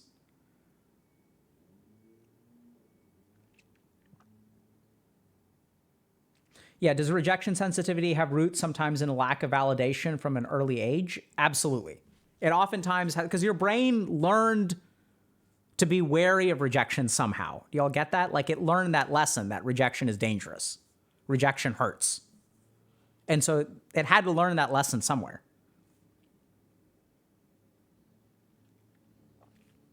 Yeah, so notice the perception and challenge your beliefs. That's a great way to put it. We're not saying that you have to explicitly just challenge them, right? Because right now, you just taken them for granted. There's no scrutiny. And that's where, like, you'll be surprised at how far a little scrutiny goes.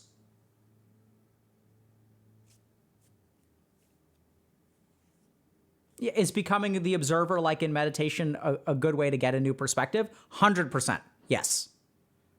So as we become the observer, we separate ourselves from the reaction, and therefore the reaction dies down.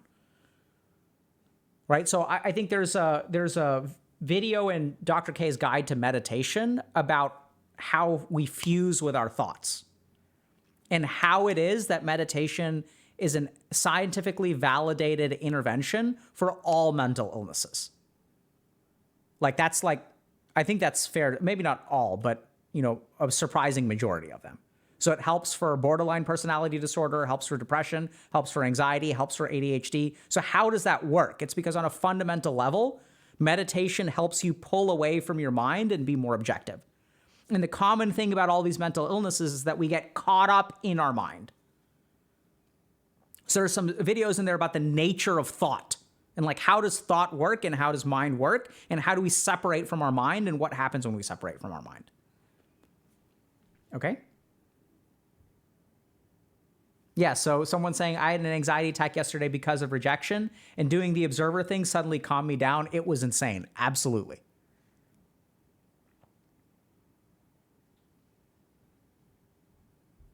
So what about if you have trauma and the meditation triggers it? So I recommend particular meditation techniques for people with trauma. So here's the thing to remember about trauma and meditation. When we have trauma, our mind develops suppressing mechanisms or protective mechanisms where we wall the trauma off. Oftentimes when we meditate, especially from the mindfulness tradition, and let's remember that mindfulness is like 5% of, like, the meditative tradition. The problem is that it's become the most popular, so everyone assumes that mindfulness is meditation. So mindfulness is about observing and letting go and pulling back. And so when you create that kind of vacuum, sometimes the trauma gets sucked past the defense mechanisms, and that negative pressure in the mind, that vacuum in the mind, pulls the trauma up. So that's why if you look at clinical interventions, meditative interventions, they tend to be more grounding in nature. So they're not going to create a vacuum in the mind. In fact, the opposite. So if you look at mindfulness practices in DBT, they call them mindfulness practices, but they're really grounding meditations. They're really focusing your mind in a particular place. It's the opposite of a vacuum. And so if you have trouble with trauma and mindfulness, that's where I'd say, find a competent teacher who is, like, trauma informed and can teach you an appropriate meditation for trauma. Is there a difference between Buddhist and Hindu meditation? Sure. But that assumes that Buddhist and Hindu meditation are also monolithic, which they're not.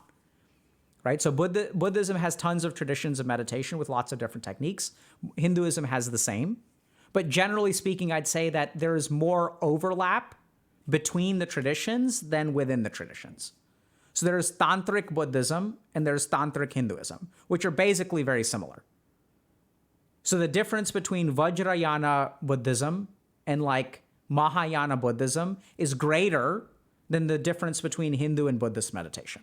Essentially, Buddhist meditation is Hindu meditation. It's all the same tradition, which I know sometimes will like offend people.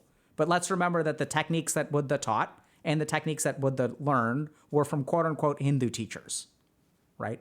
Like they're all the same. The techniques are the same.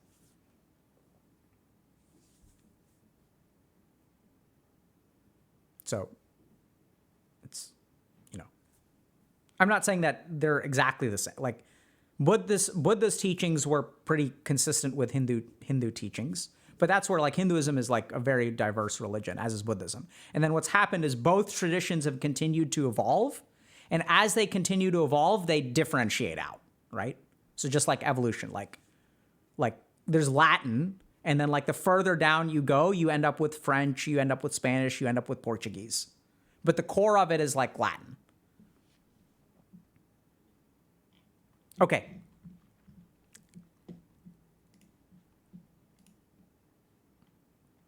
Let's talk about,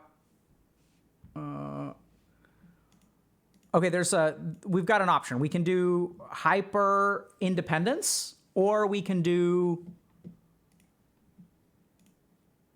baby elephant syndrome. What do y'all want to do?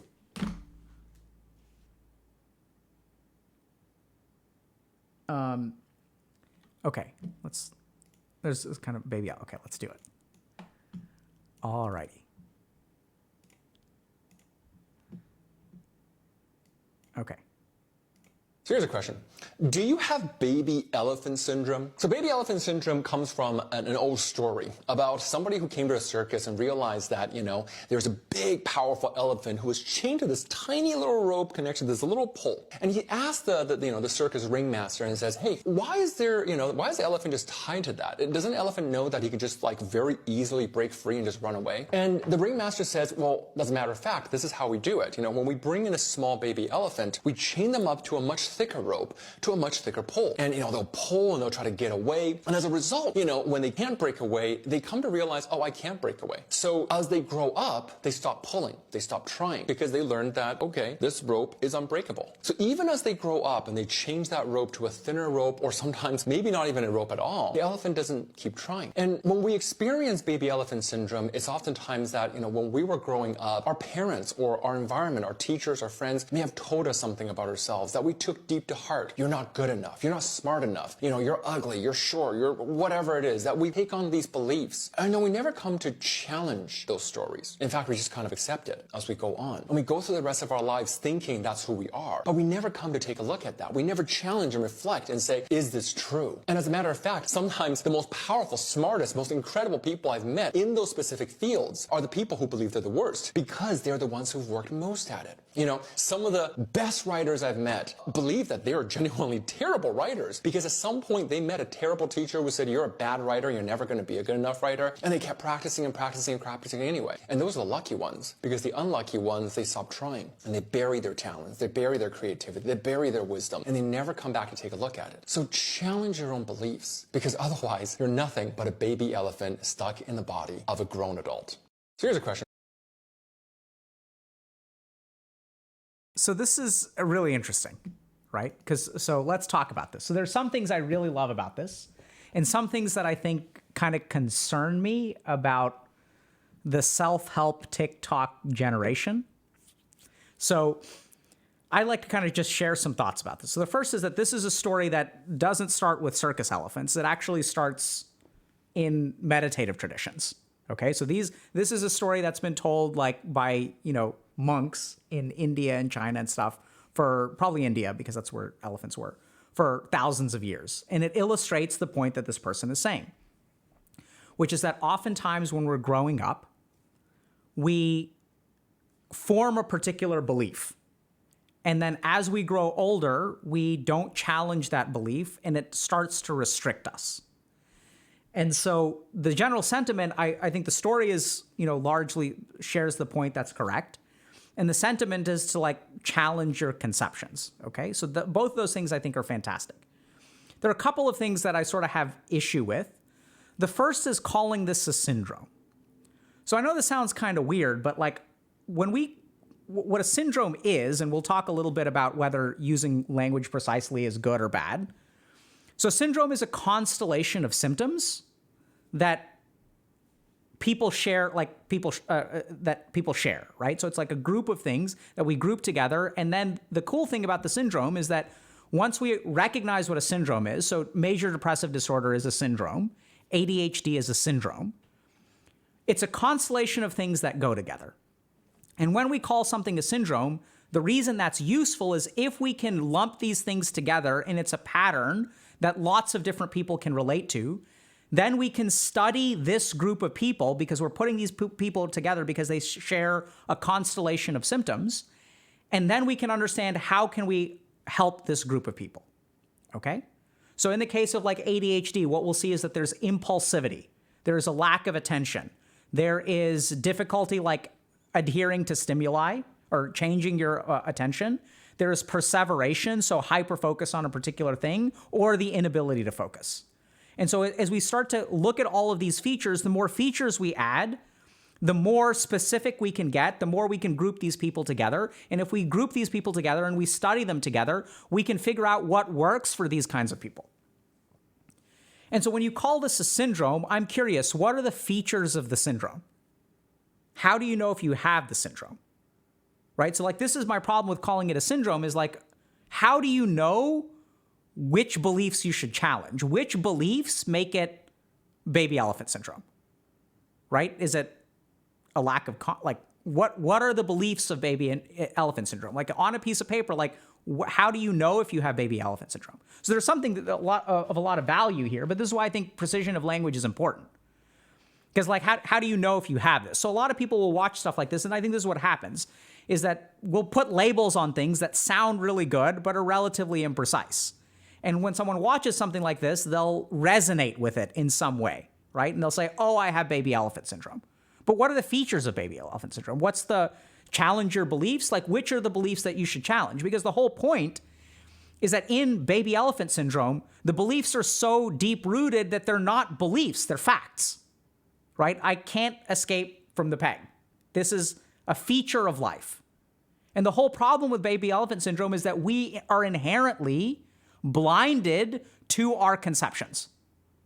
So like which are the beliefs? Like, how do you diagnose someone with baby elephant syndrome? So the way that I understand, the way it's taught in the East is that this is not a syndrome. It's not a collection of symptoms, it's a feature of the mind. So the best analogy that I can kind of think of is like in mathematics, we have formulas, right? So we have y equals mx plus b, and then we have core concepts like arithmetic or addition. And a syndrome is like a formula. It's like y equals mx plus b. It's a specific representation of reality. And then you have the core features of mathematics, like arithmetic, equals, division, parentheses, like exponentials. And so this is a core feature of the mind. It's like the plus sign. It's not actually the equation. And this is like, maybe I'm just being like academic and being kind of judgmental here. But in my opinion, it's very important to draw the distinction between what is a formula, like ADHD equals impulsivity plus this, plus this, plus this, versus how does our mind fundamentally work? And this was a discovery from sort of like the yogic tradition because they were looking at the features of the mind. So what the main discovery is it's not a syndrome. It's not like a particular thing. It's just how our mind works. And the basic idea is that we internalize particular beliefs and we operate as if these are true.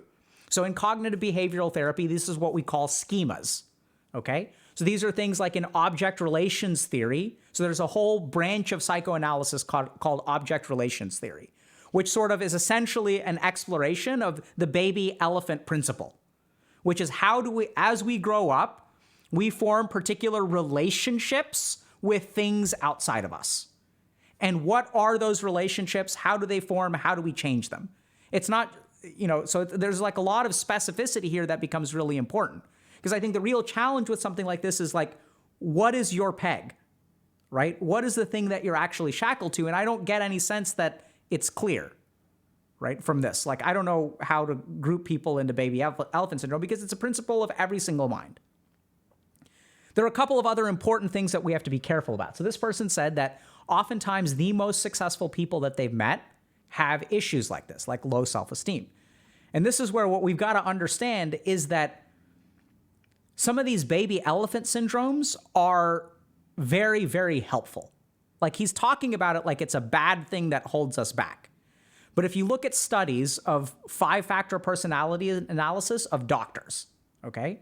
So remember, the 5-factor personality analysis system is like probably the best scientifically validated system of personality, okay? So it's based on a lot of research as opposed to like theory or ideas.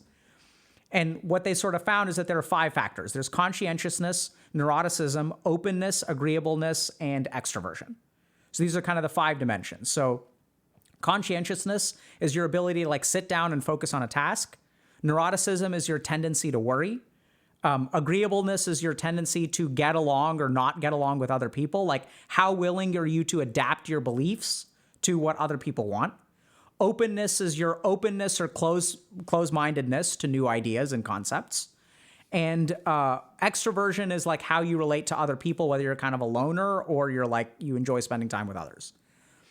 And the interesting thing is, if we look at these things, we may think that some are better than others, right? So like, neuroticism is bad.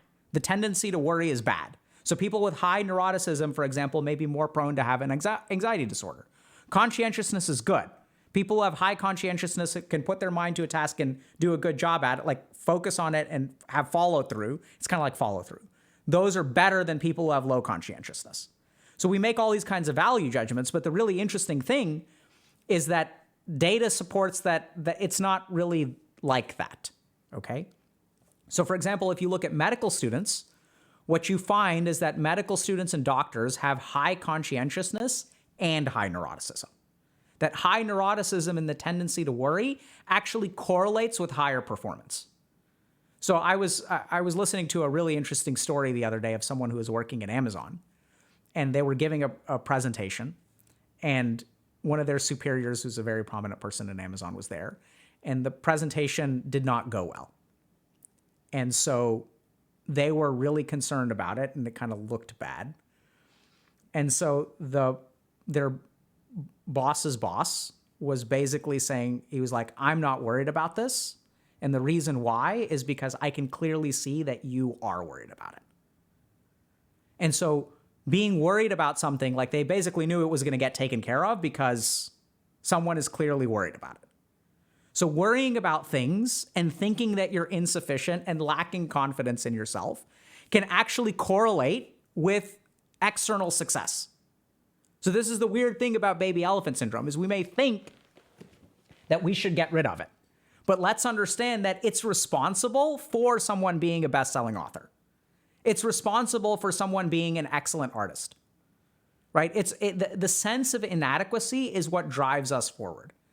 The reason that the medical student ends up as a medical student is because when they were in college and everyone else is out partying, on Friday night at 8 p.m., they were worried about not getting an A on the test, so their asses were in the library and they were studying. And so what does that mean for us? Right? So if you're someone who's got low self-esteem, if you're someone who uses the relentless whip of not being good enough to excel, and if y'all have seen our interviews with like people like, streamers and stuff who are very successful, I'm thinking of like Amaranth, for example. Amaranth is like one of the hardest workers that I've ever met. And it's because on some level she felt at some point, this is years ago, that she needed to do better, right? And it drives us forward relentlessly. And it drives us to succeed. So the challenge is that when we talk about something like this, like baby elephant syndrome, there's sort of this idea that getting rid of it is good, which generally speaking, I agree with. But there's a huge, huge problem with this, which oftentimes causes people to stumble, is they'll see something like this and they'll think like, oh my God, like I should be more confident in myself. Like I should like Stop pushing myself so hard because I am okay. And my parents taught me that I'm not okay. And then what happens when you try to get that person to accept themselves? Do y'all know? What happens when you try to help them attain self-acceptance? They resist it. They fight it at every single step, right? They may say, they'll watch a TikTok and they'll say like, oh, this is me. But deep down, they're against it 100%. And why is that? It's because it's what's responsible for their success. Right? Like what? You're telling me, because here's the thing. If you relentlessly drive yourself forward towards success and you start accepting yourself, what does that mean about your ambitions? What does that mean about your professional success? You're emptying your gas tank, poking a hole in it. It's what drives you forward. Right? So baby elephant syndrome is a little bit more complicated. The first thing is that I don't know which internal beliefs. What's the stake? What's the rope? I don't know. Right? So the general principle is 100% correct that our brain internalizes beliefs and we continue to operate based on them. Like gravity is a good example of this. When we're 2, our brain internalizes a concept of gravity and then concludes that we can't fly. Right? And so there are all kinds of things like value, like what's important, what family means. There are all kinds of other things that we'll internalize too. Like what is the relationship between a husband and a wife? Does a marriage compose of a husband and a wife? And a lot of the times the way that we behave in relationships are internalized based on what we saw our parents do. So who did the dishes? Who cooked? So these are all things that we internalize. So which ones should you challenge? Which ones are you holding you back? I don't know. Because it's not a real syndrome, right? A syndrome is a constellation of things. This is a principle of the mind which you should absolutely understand. But I don't think that it's a bad thing, right? It's just how we work. Should you challenge some of those beliefs? Absolutely. But how do you figure out which ones to challenge? The ones that you figure out which ones to challenge are the ones that the situations that bring you unhappiness. So here's what I'd say about how to approach baby elephant syndrome.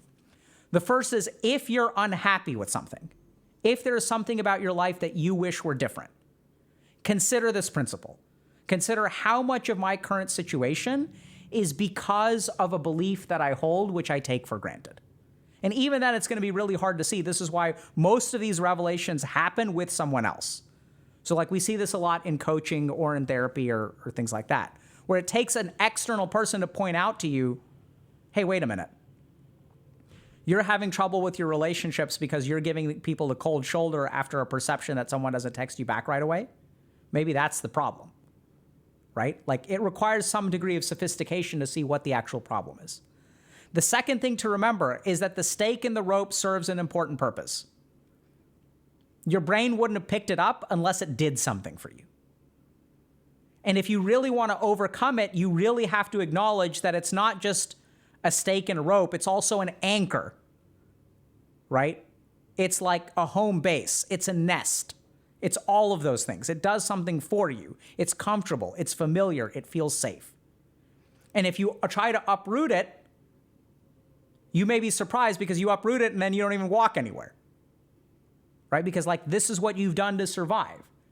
So I'll ask people like, are you willing to accept yourself? And the vast majority of the people are like, hell no. They come in, they say, I want to learn how to accept myself better. As we start talking through what are the consequences of you accepting yourself? And people think, oh, I'm going to lose my ambition. And they're like, I don't want to, I work too much. I have no work-life balance. There's another really common one. I have no work-life balance. I need work-life balance. Okay, if you have more work-life balance, you know what that means, right? You're going to work less. Yeah, I need to work less. Okay, so like your chances of promotion are going to be lower. Your bonus may be smaller. No. What? I can't handle that. You're crazy. I don't want to work less. I need those things because they make choices for a reason. There's consequences to work-life balance. You know what the consequence to building work-life balance is? You have to sacrifice your work. And people are like, oh, I love sacrificing work. But when it comes down to it, like, do you?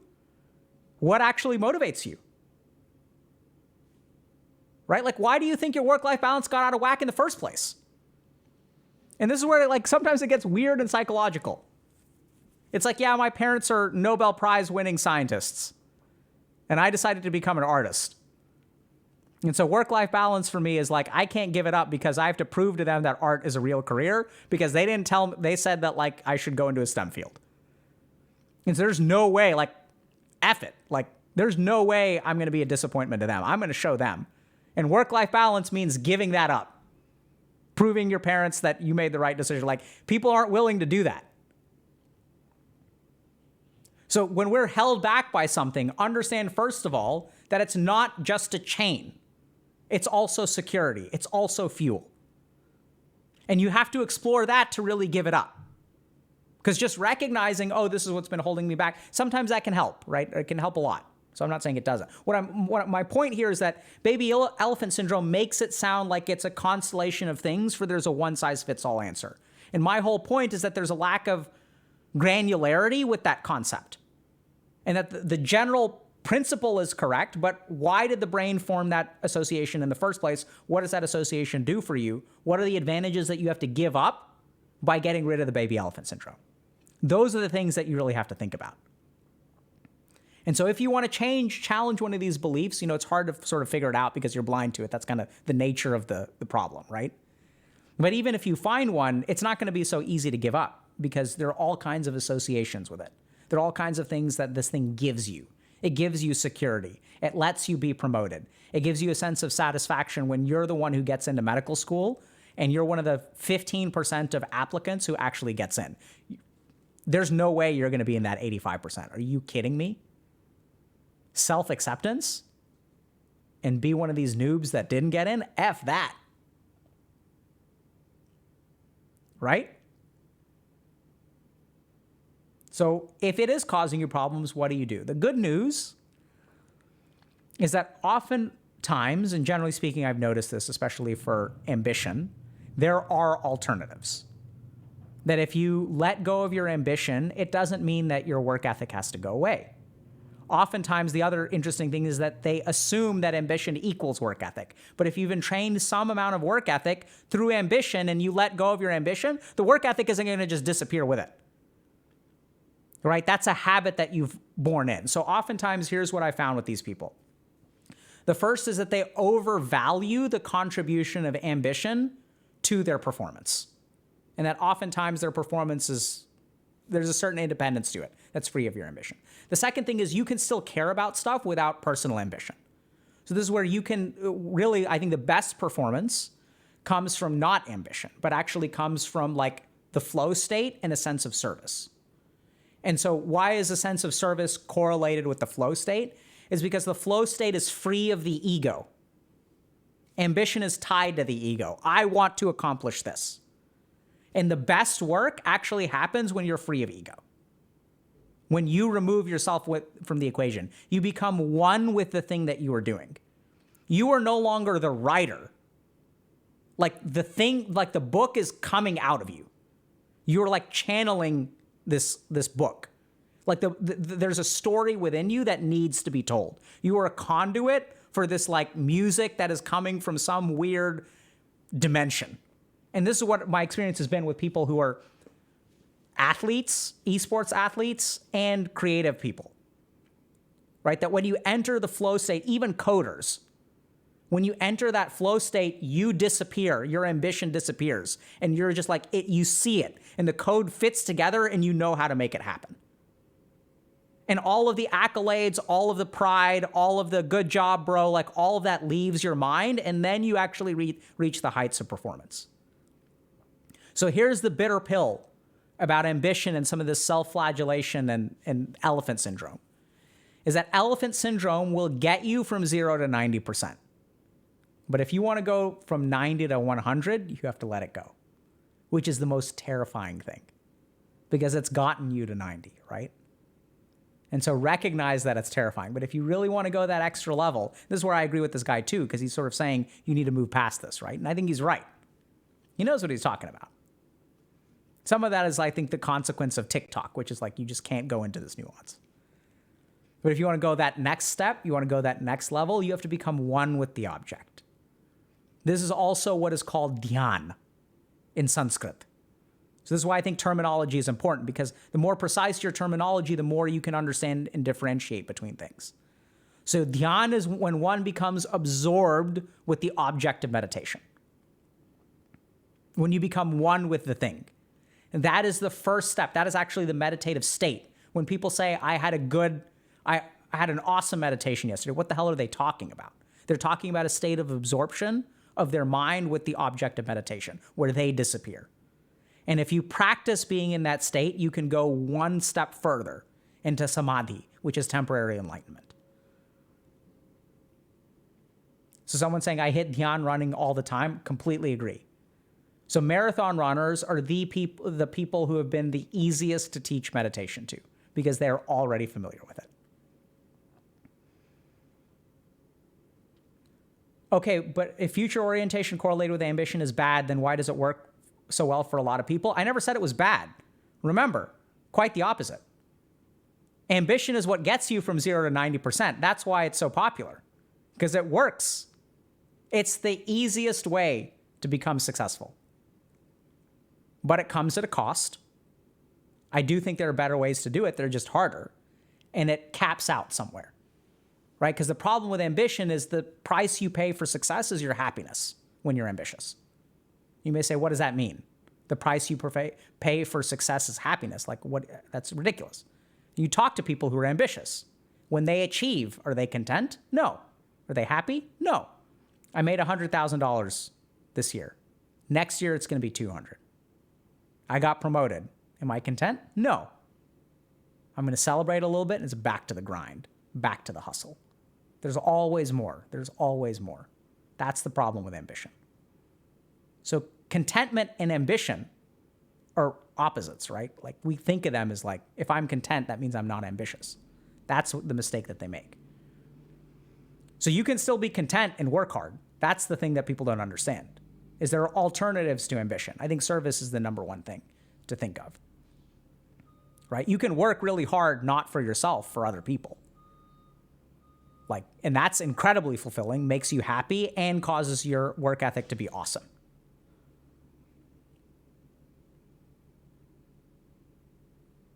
Okay? Isn't elephant syndrome just learned helplessness, though? It can be, yeah. But I'd say it goes deeper than learned helplessness. It's just this core concept. So it's like, it's learning at its core. So what kind of learning did you do? Did you learn helplessness? Sure.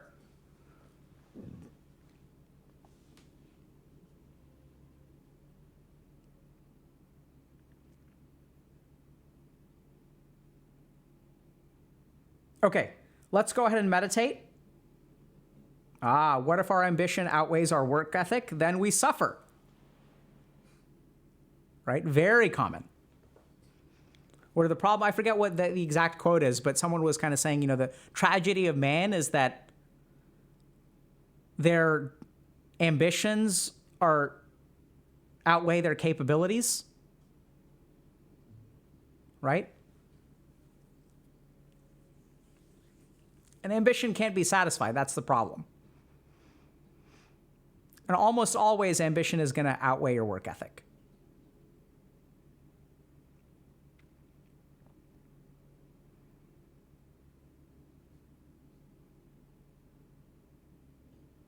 Yeah, someone's saying that's how I got destroyed. That's what it does to you. But remember, ambition is like, it's, you know, I'm trying to think about what's a good analogy? It's kind of like renewable energy versus not renewable energy, like solar versus like fossil fuels, right? So it pollutes the environment, but boy, does it make the world run. That's what ambition is. It's like the dirty fuel. Ambition is tied to ego, yes, but ego transcends ambition. So ambition is tied to ego, but ego is more than ambition, is what I would say.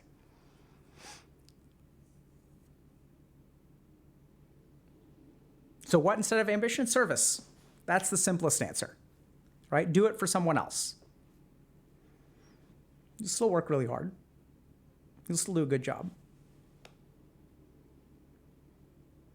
The challenge with service is that a lot of people will take advantage of that, right?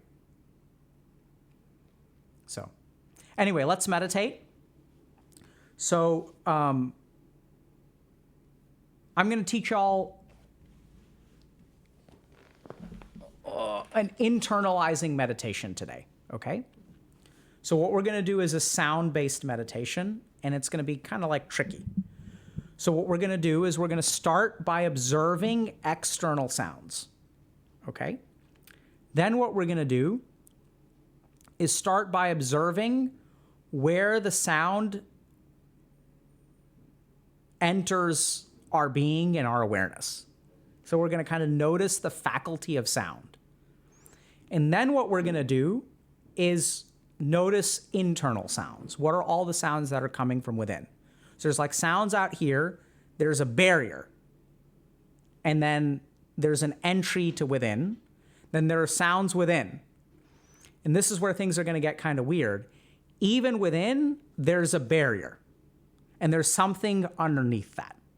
And what we're going to try to listen to, and I know it sounds weird, but we're going to listen to internal sounds, and then I want you to try to hear silence.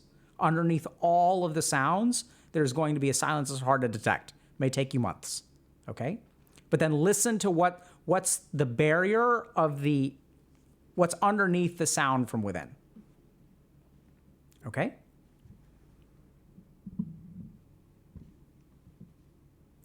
All right, so we're gonna close our eyes and take a moment to just breathe.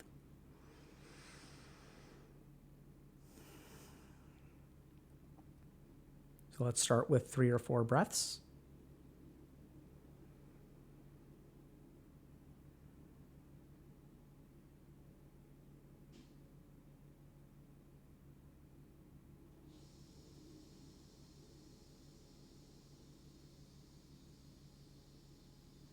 And now I want you to start by listening to the sounds around you.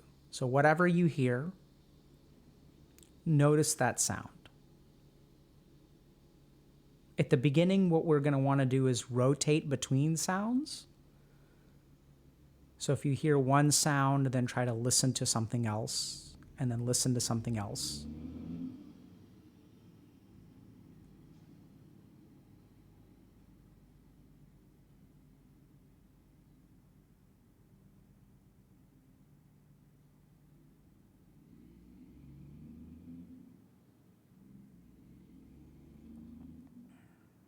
Just listen to the sounds around you. You may hear humming or wind, fans, my voice.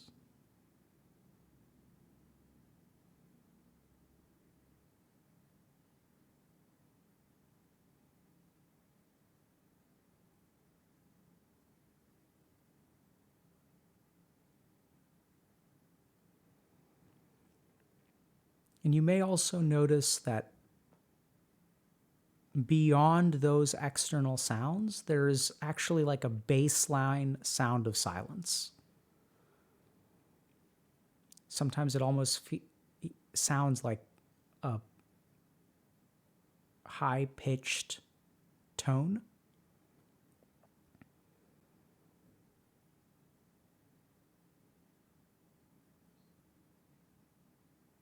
So what I want you to do is focus on the fluctuant sounds at the surface.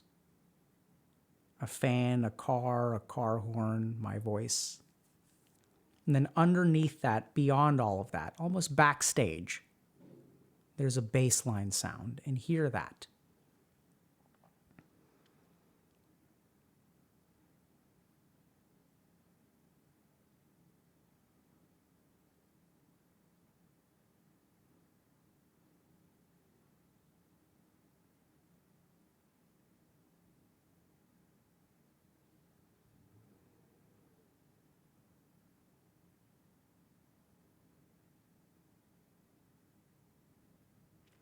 If you have difficulty concentrating, you can spend more time rotating between sounds. This practice can be done potentially easier in places where there's lots of noise. And then as you learn to practice, you'll hear the sound of silence beyond noise.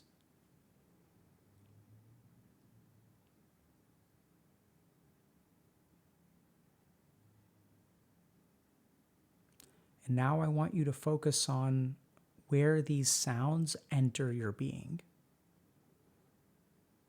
Notice the barrier between you and the outside world. That the sound is out there, and you may even give it a location and space, but the hearing is within.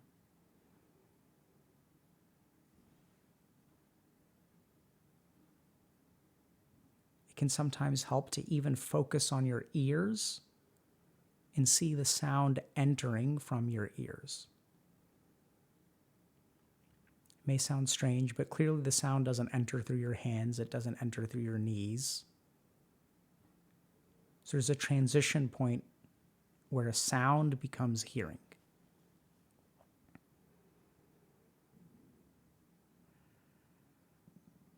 And now we're going to move within. So now I want you to hear the sounds from within. You may hear breath,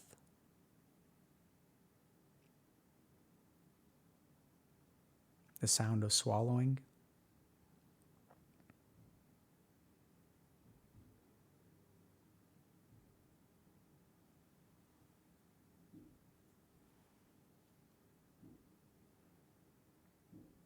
as you practice, you may even be able to discern the sound of your heartbeat.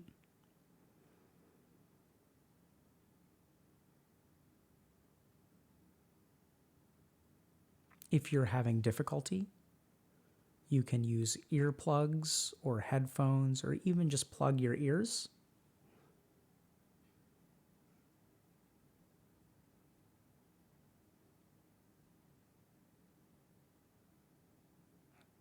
And you may notice with your ears plugged that there's a roar of sound within you. The core rumbling. But if your ears are plugged, you may not be able to hear my voice.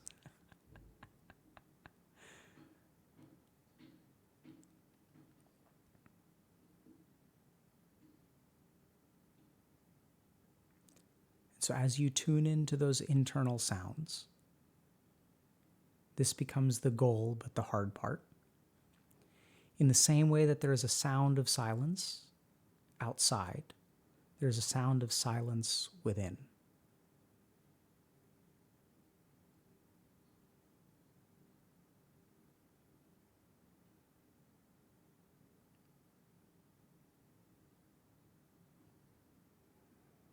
Listen for it.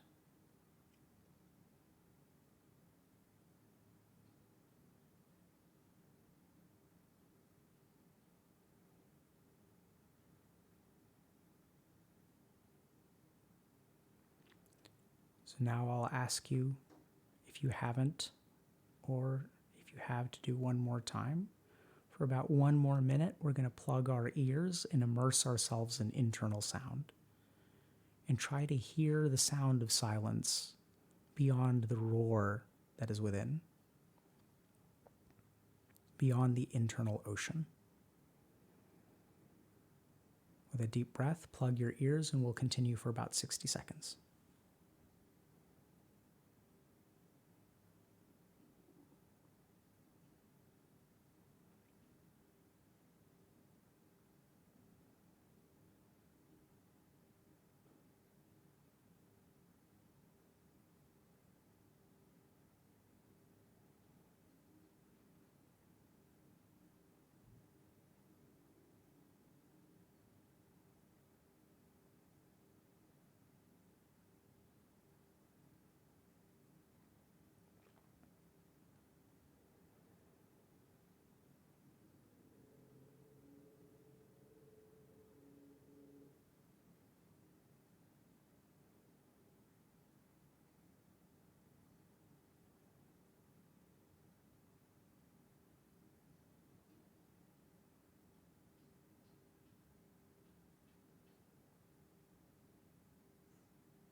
And now go ahead and come on back.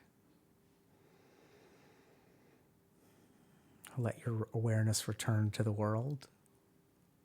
Open your eyes.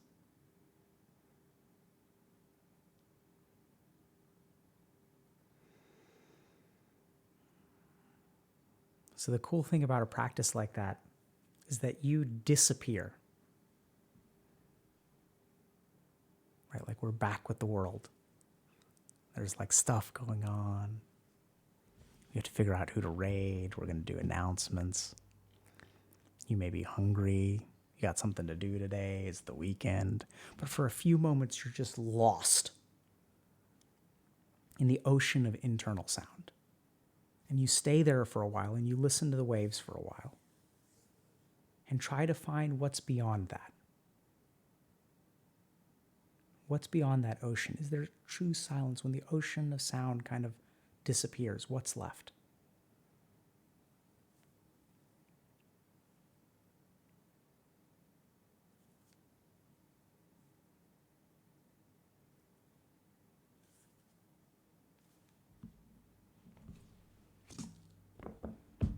For those of you that have tinnitus, I'm sorry.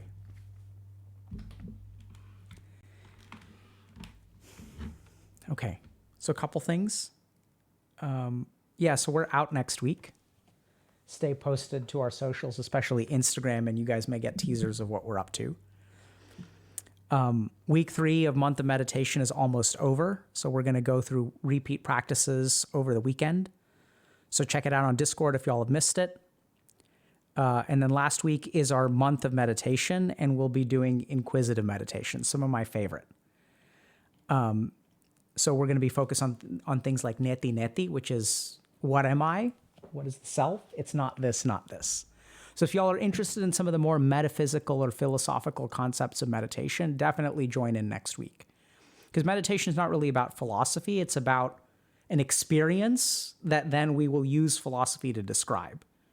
But philosophy is like something to be logically understood, right? It's not necessarily something to be experienced, unless you're talking about something like Stoicism. So I think that's a good example of how there's the truth and then there's our approximation of the truth. So hopefully some good stuff there. And who are we rating, by the way?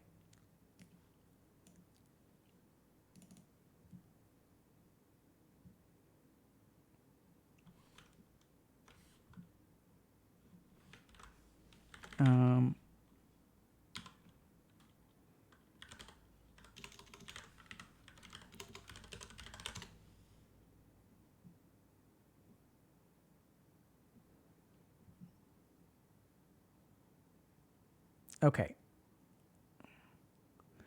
Let's go ahead and raid. Is Maya streaming?